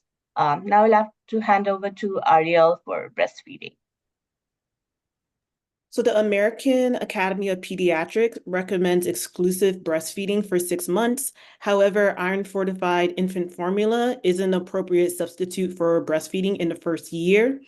Parents should begin to supplement breastfeeding with iron after 4 to 6 months, also introducing solid foods and juices, but only 100% juice, limited to 4 to 6 ounces per day. Cow's milk should not be introduced until after 1 year and should be whole milk. So some of the benefits of breastfeeding for infants include nutrition, immunity, lower risk of asthma, type 1 diabetes, obesity, lower respiratory disease, and etc. While benefits of breastfeeding for mothers include lower risk of breast cancer, ovarian cancer, type 2 diabetes, and hypertension. Starting with infant growth, the baby loses about 5 to 10% of its birth weight soon after birth, then begins to gain weight around 2 weeks of age. By 4 to 6 months of age, the baby doubles its birth weight. By 1 to 2 years of age, the baby gains about 5 pounds. Some developmental milestones include the following. By 4 months, the infant has almost no head droop while in sitting position, is able to sit straight when propped up, and can hold and let go of an object. The baby has good close vision, is able to coo, and is able to laugh out loud. By 9 months, the bowels and bladder become more regular. the baby develops a parachute reflex, which is when it puts its hands forward when the head is pointed to the ground. And he or she is also able to crawl and can grasp objects with the tip of the thumb and the index finger. The baby babbles and understands the meaning of no and has developed object constancy. Object constancy is when the child recognizes that an object exists regardless of whether it is sensed. By 12 months of age, he or she can stand and sit without assistance, flips through pages of a book multiple pages at a time, and picks up a small object using the tip of the thumb and index finger. At this age, the child responds to its name, can say mama, papa, and one or two other words, and waves goodbye. By 18 months, the child can run stiffly and falls frequently, walks upstairs while holding on with one hand, and turns 2 to 3 pages of a book at a time. He or she begins to show affection, can say 10 or more words when asked, and identifies common objects. At 2 years old, the child can turn pages of a book one at a time, can turn a doorknob, and can run with better coordination. They can communicate basic needs, can organize phrases of 2 to 3 words, and can understand two-step commands. Baby blues last a few days to 2 weeks after delivery and is characterized by mood swings, anxiety, sadness, irritability, feeling overwhelmed, crying, reduced concentration, appetite problems, and sleep disturbances. Postpartum depression, or PPD, can develop during pregnancy, but it usually develops a few weeks after delivery. It can last for months or longer and is characterized by having a depressed mood, severe mood swings, difficulty bonding with the infant, withdrawing from loved ones, insomnia or hypersomnia, overwhelming tiredness or loss of energy, less interest and pleasure in activities once enjoyed, intense irritability and anger, fear of not being a good mother, hopelessness, feelings of worthlessness, guilt, shame, or inadequacy, difficulty concentrating or making decisions, restlessness, severe anxiety or panic attacks, thoughts of self-harm or harming the baby, and recurrent thoughts of death or suicide. It can be caused by genetics, hormonal changes, and emotional issues. Risk factors include a history of depression, history of bipolar disorder, family members with history of depression or other mood disorders, if the mother has experienced stressful events within the past year, if the baby has health problems or other special needs, if the mother has relationship problems, a weak support system, financial problems, or if the pregnancy is unplanned or unwanted.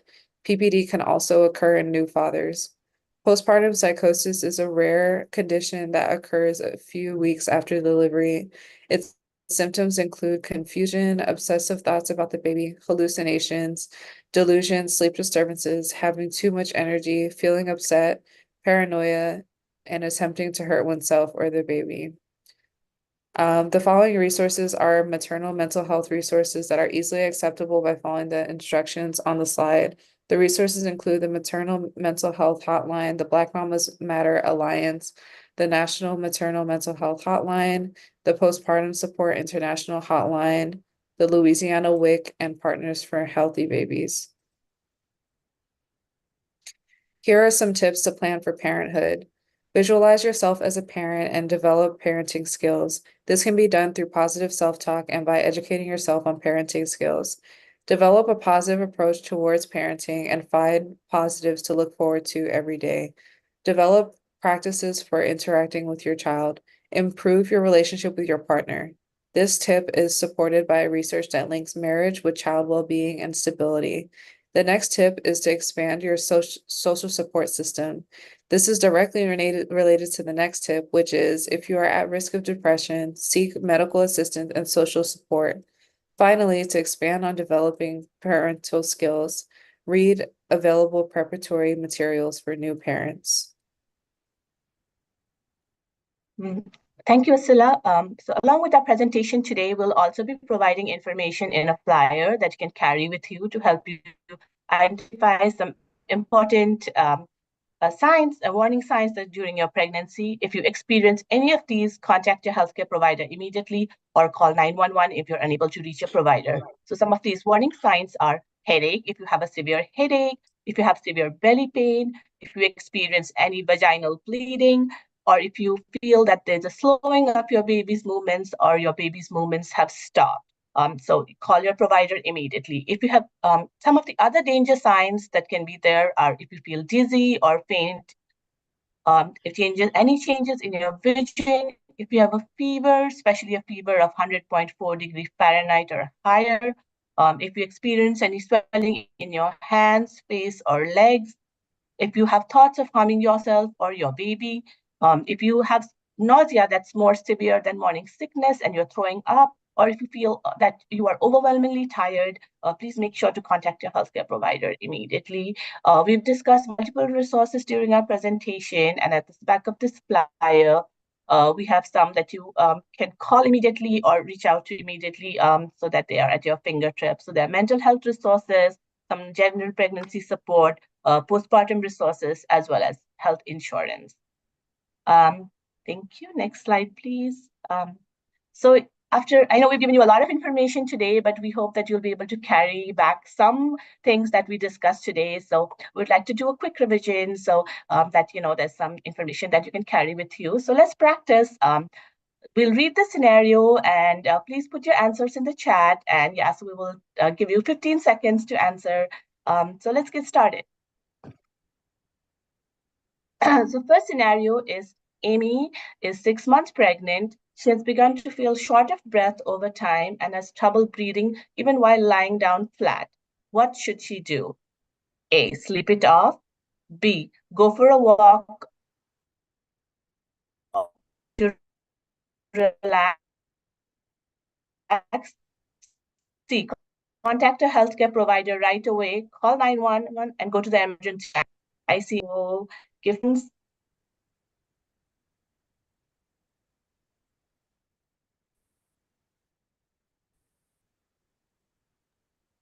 Looks like we lost Poonam. Can someone else take over? Lots of answers. Thank you. And yes, you all.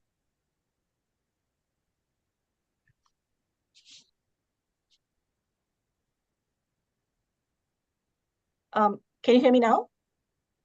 Yes. Okay, perfect. Thank you. So yes, I did get lost there for a bit. Yes, and everybody's correct. The answer is C. Definitely, it's a danger sign, and you should contact a healthcare provider immediately. Next scenario, please. So Jordan is 2 months pregnant and is experiencing severe nausea and throwing up. Unlike morning sickness, Jordan has been unable to drink fluids for more than 8 hours. What should she do? A, remember that it's normal to have nausea during pregnancy and take an over-the-counter medicine for their nausea.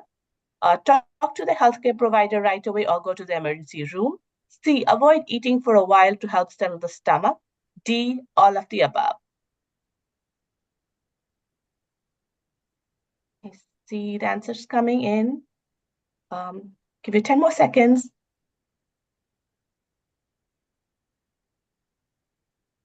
Yes, and the answer is B, because this is also a warning sign that should, you should take to a healthcare provider anyway. And I don't think you should not avoid eating for sure.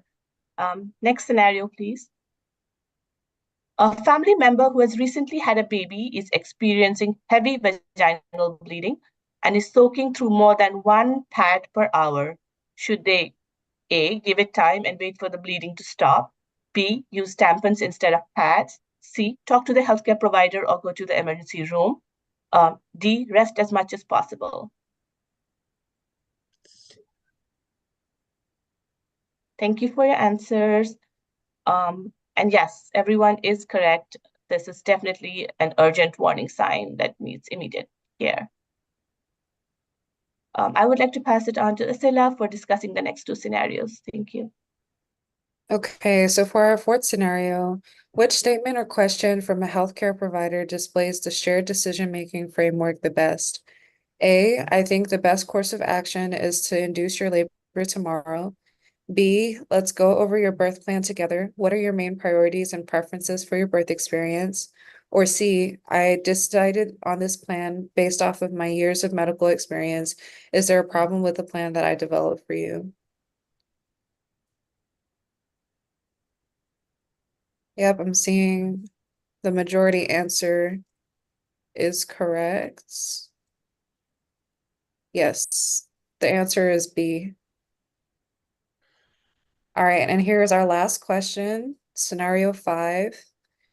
Maria consults her healthcare provider about when she should introduce solid foods to her baby. The correct answer is A, after 1 year, B, at 3 months, or C, at 6 months.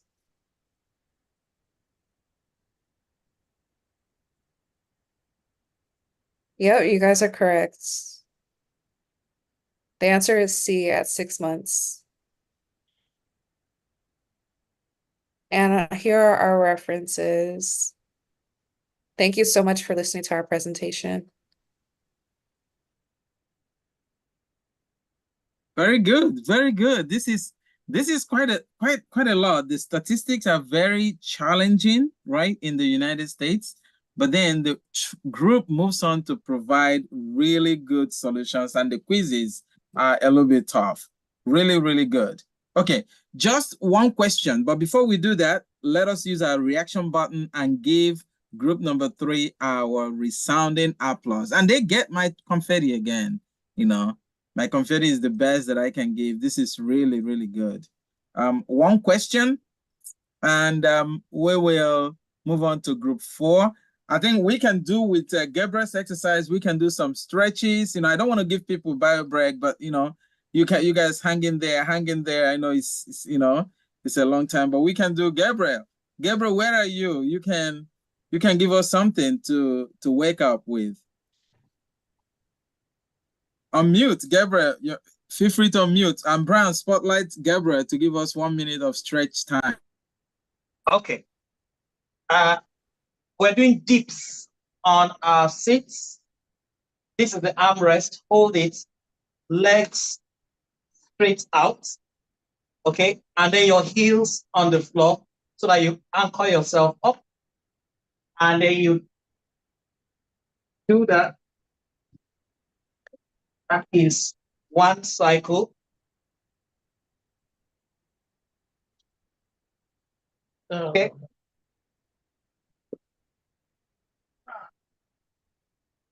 Okay.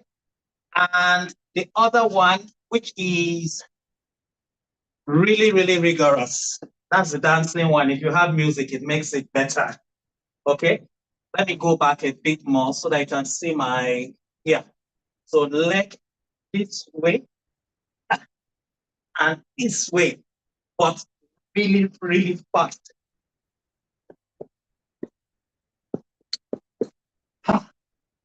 Okay. Then at the end, you stretch arms out to the back, chest out, buttocks in, and then tiptoe, and then head back, and then relax. 90% of your every muscle in the body has been engaged by that last exercise. Thank you very much. Thank you so much, Gabriel. That was really good. That was cool. Okay, group number 3. That was good. Thank you. We now know who to ask when we are feeling sleepy. Group number 3, you ready? And why group 3 is getting ready, why group 4, you know, you save the best for the last, you know. So Ruth had a question about paternal postpartum depression, right? So she said that in the presentation, it talked about that some fathers can have postpartum depression. She was wondering how this is possible. You know, are there any risk factors? You know, what do those men have that might actually predispose them to PPD? Yes, so the risk factors are similar to the risk factors for women. So if they had a history of depression, if they have a weak support system, lack of social support, I think also if there's a history of a mood disorder in the family, yeah. But yeah, it was basically just, I wanted to include that part in the presentation just to let people know that it's not just the woman who can have postpartum depression, it's also the father. That's interesting. Group number 4, are you guys ready to get it rolling?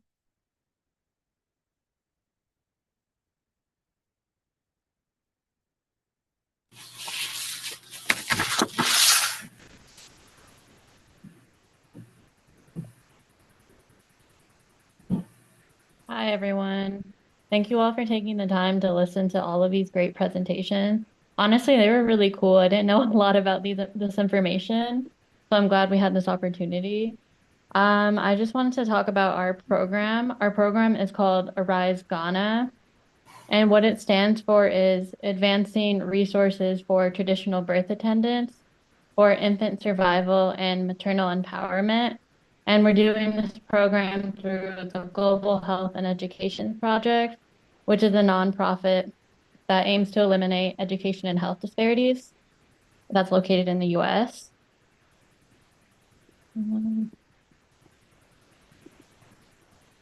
These are our team members. So my name is Rahina Sheikh. I have a BA in psychology, and I'm doing my master's in public health right now. I'm the director of strategic partnerships. My name is Kayode Oluyemi.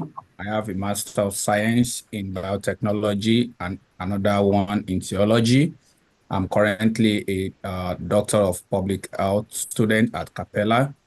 I'm the Director of Outreach and Communication for this project. My name is Amos Ajong. I have a Master's in Operations Management. I'm a public health student, Doctor of Public Health student. I'm the Director of Projects for our work which we are presenting today. Hello, I'm Dr. Lynn Grant-Oyeye. I'm a specialist physician in mental health and a doctoral candidate of strategic leadership. I'm the Director of Monitoring and Evaluation for this project. Hi, everyone. My name is Mecca Adibe. I'm the Clinical Director for this project. I have a Bachelor of Medicine, Bachelor of Surgery. I'm presently a student at Wanda University, Master's in Public Health. Awesome. And so this is just an overview of what we'll be going through, what we'll be talking about throughout the presentation. So first, we'll be talking about maternal and infant mortality rates, both globally and in Ghana. Then we'll be discussing what a traditional birth attendant is and what their role is in the community, as well as discussing pregnancy risk and complications. Then we'll be talking about our solution to help mitigate those risks, which is called the Arise Network. And we'll be doing a role play, and then just our conclusion. And my colleague Coyote, he's going to be going over the problem statement and the infant and maternal mortality rates. Thank you, Raina, and thank you everyone for attending this presentation. Globally, approximately 25% of births occurs through the use of traditional birth attendants, especially in rural areas and places where medical services are not readily available. Our focus is Ghana, and despite the efforts to increase skilled attendance at birth in Ghana, around 30% of delivery still rely on traditional birth attendants, and this is huge. A lot of people using traditional birth attendants, and due to many cases that they may not be able to handle, the maternal and infant mortality continues to be a concern. So we have come up today to give some statistics about it. Next slide, please.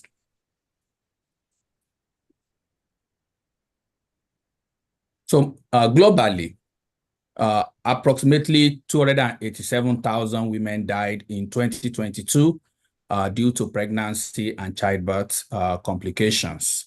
And this equals to about 800 women dying every day during and after pregnancy and childbirth. In Ghana alone, the maternal mortality rate is 263 deaths per 1,000 live births as of 2022, as reported by the WHO. Children are not left out. Infant mortality globally is about 2.3 million children dying in the first 20 days of life in 2022. And Sub-Saharan Africa, as we know, had the highest neonatal mortality rate in the world, and this stands at 27 deaths per 1,000 live births. In Ghana, infant mortality is around 32.6 deaths per 1,000 live births. Ghana's neonatal, and when we say neonatal, we mean children who die within the first 28 days of life. The rate is about 22.8 deaths per 1,000 live births. So this is a huge problem that we are trying to provide solution to. I'm going to be yielding the floor to my colleague, Dr. Emeka, who is going to talk about the roles of TBAs and what they do. Thank you. Thank you, Kayode. I'll be talking about traditional birth attendants, and some of us will be wondering, why are we talking about traditional birth attendant? You will discover from the statistics Kayode just gave us, you will discover that most of those death or mortality, majority of them are from the rural area. And the reason is quite simple, because health facilities are not easily available or accessible in rural areas. So who are traditional birth attendants? Just from the word traditional, most times traditional is commonly referred to as non-conventional, or most likely in the rural area.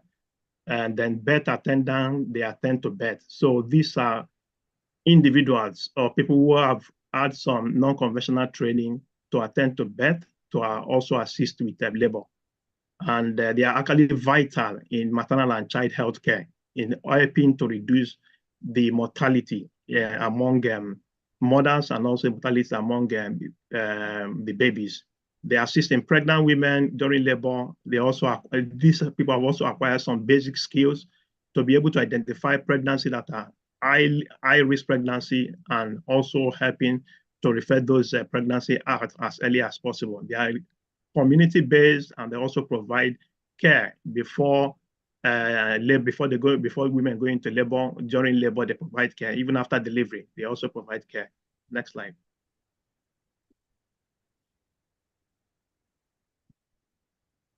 So what are the roles of TBAs, or what are the roles of traditional birth attendant? They assist with delivery process.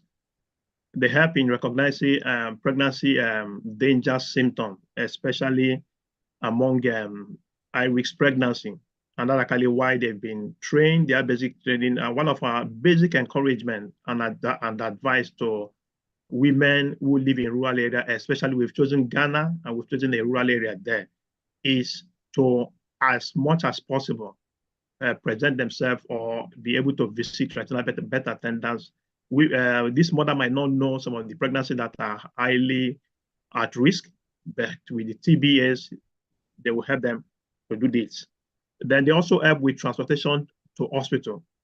Shortly, one of us will be talking about the network that we've actually developed for rural areas.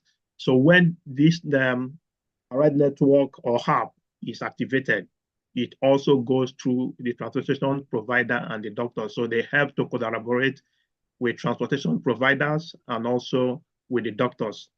They also help in assisting to provide care to the newborn after these women have delivered. What is the next thing is to help them with taking care of this baby, to make sure the baby, they also find out some of the risk factors that might be associated with this baby. So they can also help them to refer the baby out. They also help with postpartum care, which is care after delivery. And one of the good things again about the role of TBA, they also provide a lot of psychological support, a lot of counseling to the women, even before these women enter into labor. So when they are pregnant, they come, they visit the TBAs. TBA will encourage them what kind of food they need to eat, provide a lot of psychological support to them, even all through the labor processes, what are the kind of challenges they can face.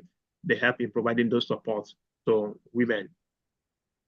At this point, I will hand over the presentation to Dr. Lin, who will take us through pregnancy complications.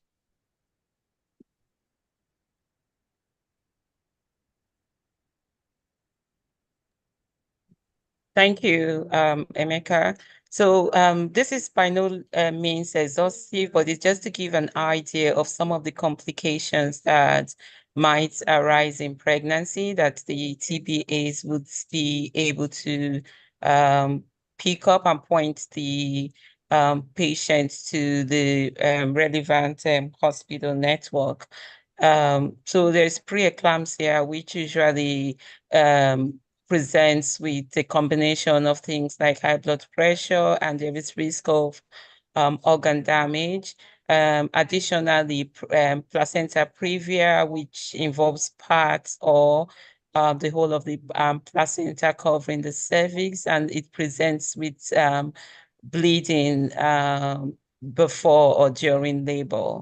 And then preterm labor before the age of 37 with its attendant problems such as risk of infant morbidity and mortality. Obstructed labor can also be a problem and can lead to prolonged labor and some complications such as vaginal fistula.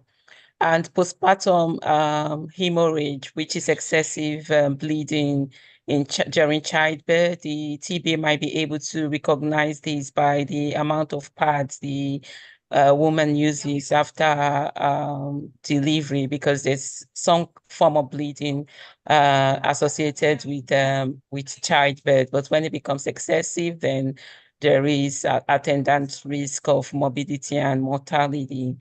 Another challenge could be failure to gain weight in the fetus, and even sometimes the mother, due to issues such as inadequate nutrition. So the goal is to educate the TBAs on some of these risk factors, be able to recognize them as partners in the journey. Thank you, and I will hand over to my colleague Amos.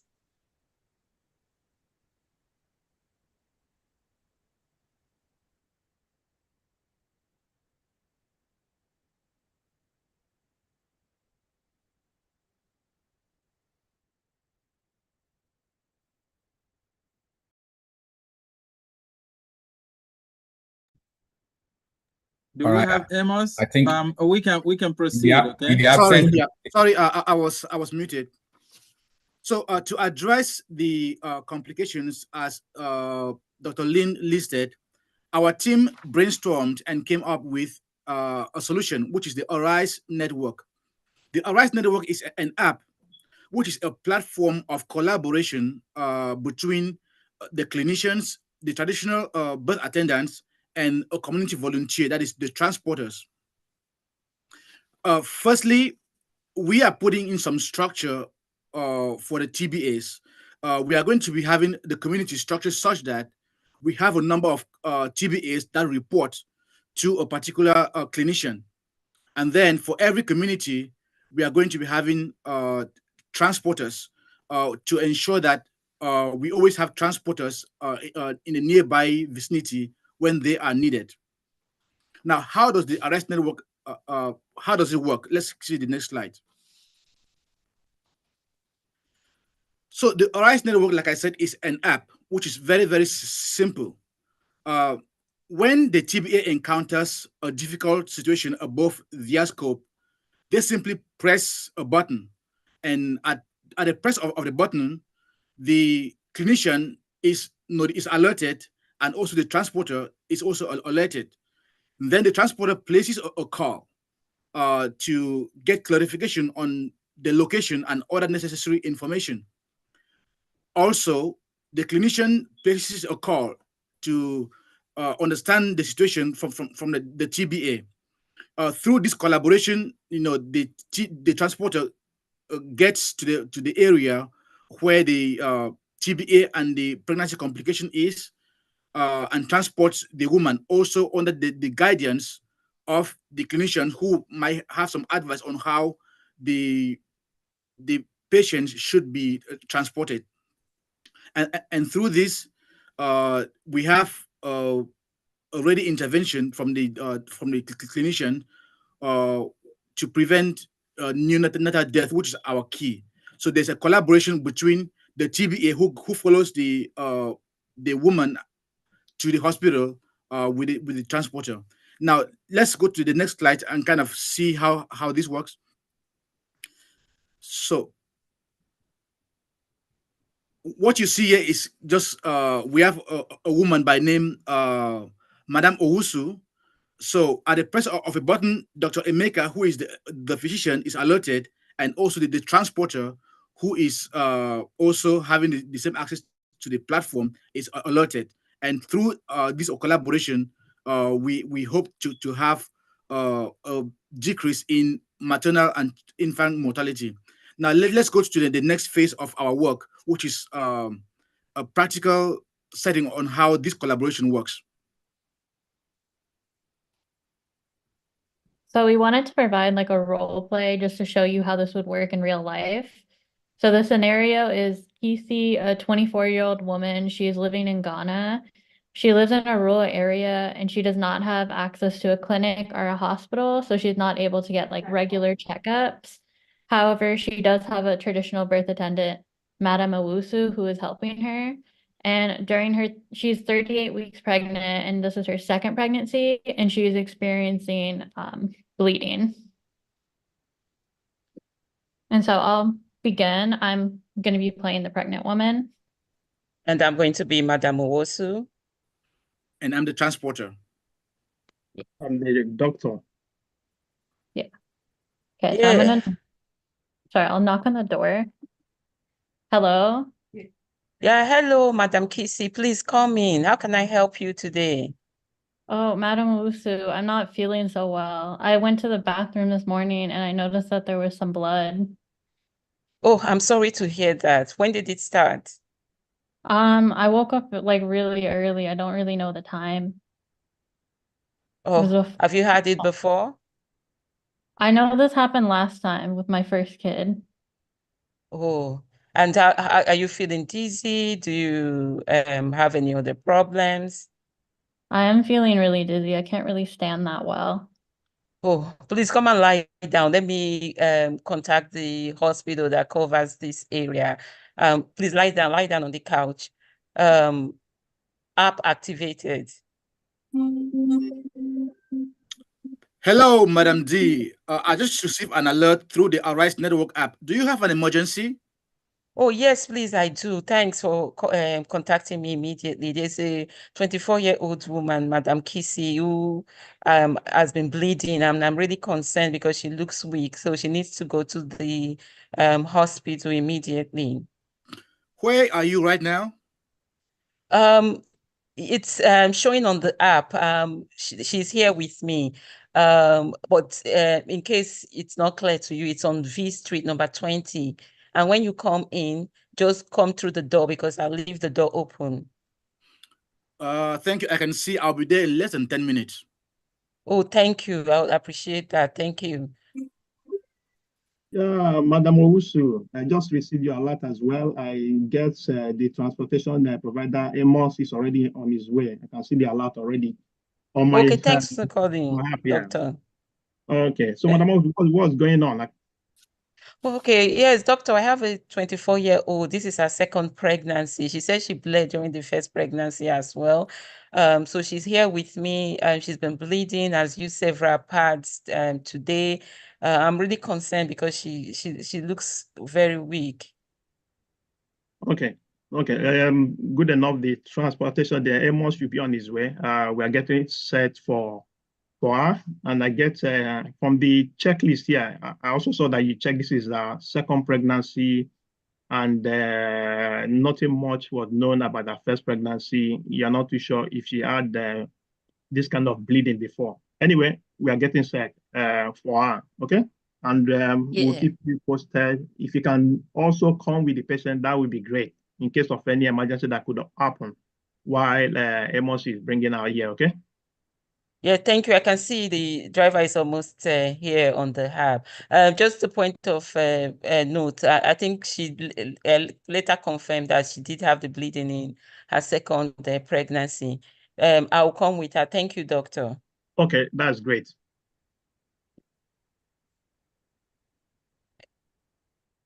So essentially the purpose of this role play was to highlight how a network can be applied to like a real life situation, and how like all of these, the physician, the TBA, as well as like a community volunteer who will be the driver, how they can all come together to help somebody who is experiencing complications. And so I will be going to the next slide. This is our key takeaways and our conclusion. So some of the main things that I want you to take away from this presentation is that maternal and infant mortality rates are still really high in many countries. As we saw in the previous presentation, it's really high amongst Black women here in the US, but it's also really high in countries like Ghana. And that in a lot of rural areas, traditional birth attendants are a vital resource for pregnant women, especially in areas that do not have access to healthcare facilities. So it's really important that we improve their abilities to help pregnant women, and that the RISE network is one way that is like a way for us to help connect TBAs with physicians and transporters to help aid women who are experiencing complications within their pregnancy or during labor. So this will help reduce like maternal and infant mortality rates. Does anyone have any questions?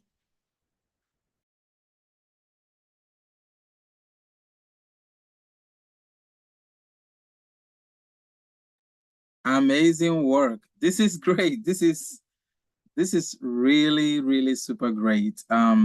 Seeing all the 4 projects that started with ideas coming to become real projects. And I already have ideas that each of these projects qualify for a full presentation where we can invite people from those countries globally to join, and then we focus on the presentations. This is really great.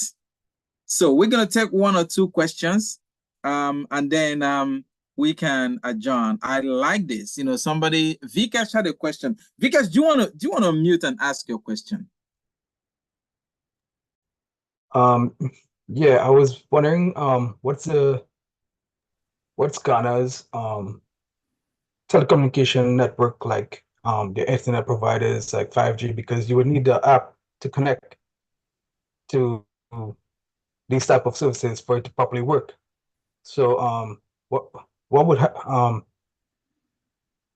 what's your plan, your backup plan, in case, say, you don't have proper connection?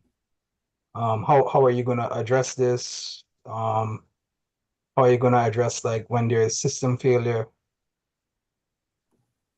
and all these type of stuff? So we have group 4, but we also have somebody who has practical experience in Ghana. Dorothy just came back from Ghana. So Dorothy can help us. We can consult her, right? She can be a consultant for the group. Dorothy, how is the telephone system in Ghana? So they are proposing to use an application that's going to be on a mobile phone. Vikash is asking a real question. Do we really have telephone in Ghana? So from what I saw, like my dad, he lives more in the countryside. So the network over there wasn't really the most stable. We had to use like a lot of generators and things like that, especially when it came to like electricity, things of that nature. But we saw a better network when we went into the city. So I feel like the Arise network could be very beneficial to the country. I think it'll be just more difficult to implement like in the more like the countryside where it's not really reliable. So the connection may be of difficulty getting in touch with the provider or a TBA, things like that. But I do think it could be very effective out there, especially because they're emerging so much with healthcare, from what we saw on my recent trip. Very good. So another solution for the group to consider is in Ghana, the mobile telephone system is very efficient. But like Dorothy said, power may not be there. So there are solutions that are actually available in developing countries. I'm aware that Ghana has it. So one of it is what they call the Lumos portable power solution. So in the network, you can implement a situation where part of the funding for the grant will be given the Lumos mobile solar-powered solution to each of the doctors. So the doctor will have it, the transporters in the network will have it, the TBAs will have it, so that at every point in time, their phones are charged. And then for these phone systems that are based on pay as you go, you can also, part of the costing there could also be for members of the network. They can get annual, either annual or monthly replenishment of their phone data so that they are ready. And these are things that you can charge to the grant. So when you're doing your budget, you can say telephone system, solar power, data systems for all the members of the network. Really good questions. I like that. So that shows me, Vikash, you are thinking about the implementation. But any other thing the group wants to add? I have my own question. Yes, to add to that, right? Good point raised there, and also a solution to that could be a push notification, where it is they will get the pop-up for an app and they will get messages. So in those rural areas, they will be able to receive messages, text message. So the application is a platform that can also should also be able to send push notifications to those individuals. I think with push notification, like SMS, pop up on the app if they are using an app. But if the driver doesn't have an app, you have a regular cell phone, they should be able to get an internet message. So I think it's effective, even in a way of alerting people in developing countries. Another way is also for you to consider using a system that exists. WhatsApp is a system that exists, so you are not spending your own resources trying to create something from bottom up. So what you can really deal with would be to have a group WhatsApp where every member of the network is going to be in that group, and then you can leverage the platform there for the purpose of this work. You have to deal with things like privacy, but here you're not sharing any information. The information you're sharing is actually about location, the person, and then the pickup that will occur. Leila has a very important question. How will you manage the time from the call to the time the woman gets to the doctor? How are you going to think through that the situation doesn't really degenerate before the woman begins to make the journey to the doctor in the network? So one of the things that we have deliberated upon that the RISE Ghana network will do is the alert will go to the nearest transporter to the TBA. So the TBA doesn't have to wait for hours before getting transported. It will alert transporters that can get there maybe within the first 10 minutes, and that's what Amos was able to demonstrate. Also, the TBA will be accompanying the pregnant woman who will be receiving instruction, as to what to do to make the pregnant woman comfortable, to provide whatever care, basic care that will sustain the woman till the woman is able to get to the hospital. We are also doing it in such a way that the woman will be connected to the physician at the nearest hospital. How far the distance will be is outside our control, but we always network with the nearest hospital. So one of the things that the your hand is up. Yeah. Yes, doctor, please. Okay. So the other thing we also looked into, like you rightly mentioned, there are some apps that are already out there. So we intend to also use the app that Uber driver commonly uses. So as the app is activated, they go to different volunteers who have already enrolled to a particular TBA. So the person who is the closest is actually the person that actually get to the TBA. And everyone on that same app will be seeing the how the information is being transmitted in terms of how soon can the patient get to the hospital. So as the app is, the doctor will also be monitoring where they are, how many minutes do they have to get to the doctor's place. So they will know, and the doctor will also be in constant communication with the TBA to find out if there's anything going on, what do they need to do. So once they get to the hospital, then the doctor will take it off from there.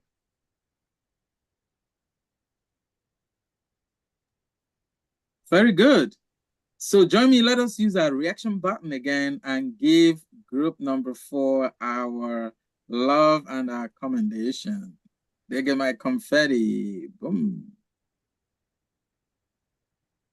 All right, this is great. So I think today we have really educated members of the community, those who were able to join live, as well as those who will join later on to watch this on YouTube recording. Each of these 4 projects have really addressed a key component of both local as well as global public health problems. You know, beginning with group 1 that looked at food insecurity, but really honing it down to enabling members of the public be able to understand, you know, become aware of food labeling and how that contributes to caloric intake, which is another thing that really makes sure whether you are eating nutritious food or not.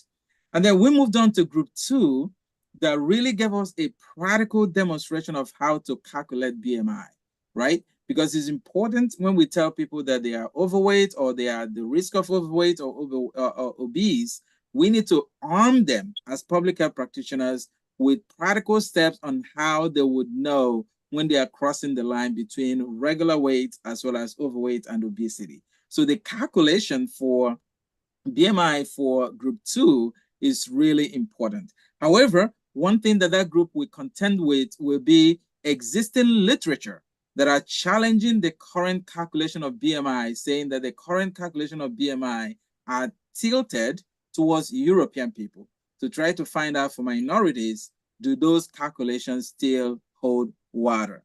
And then we moved on to group 3 that really took a very abstract topic, which is about, you know, and gave us a real-time way of doing exercises right in the office. If you're right there in the office, how can you do exercise? You know, how can you really begin to articulate the ways to take care of your health?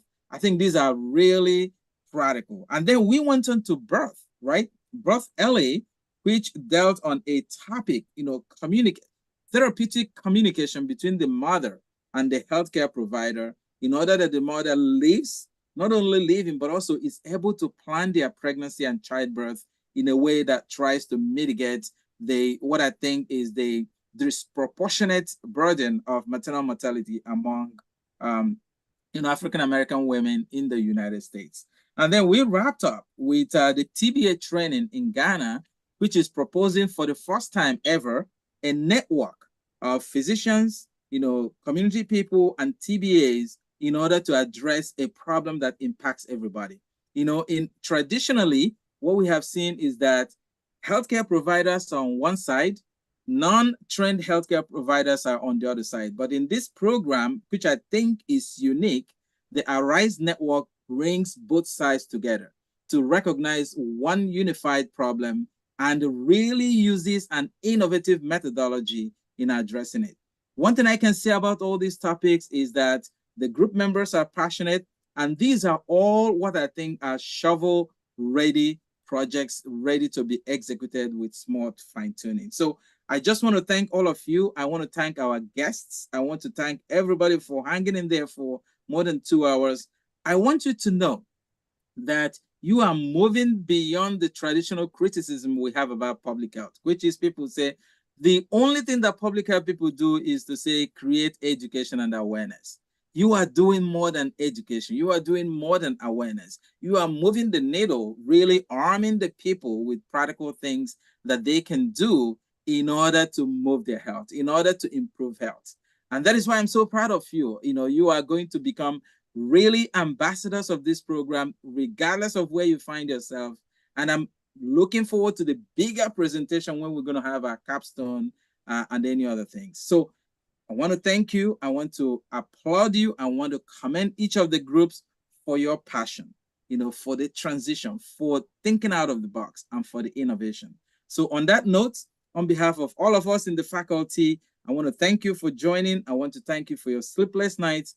And let us look forward to the graduation in this program and how you're going to transform the world and the populations that you serve with. So on that note, I want to thank you. Have a good day, have a good morning, have a good afternoon, have a good evening from wherever you have joined.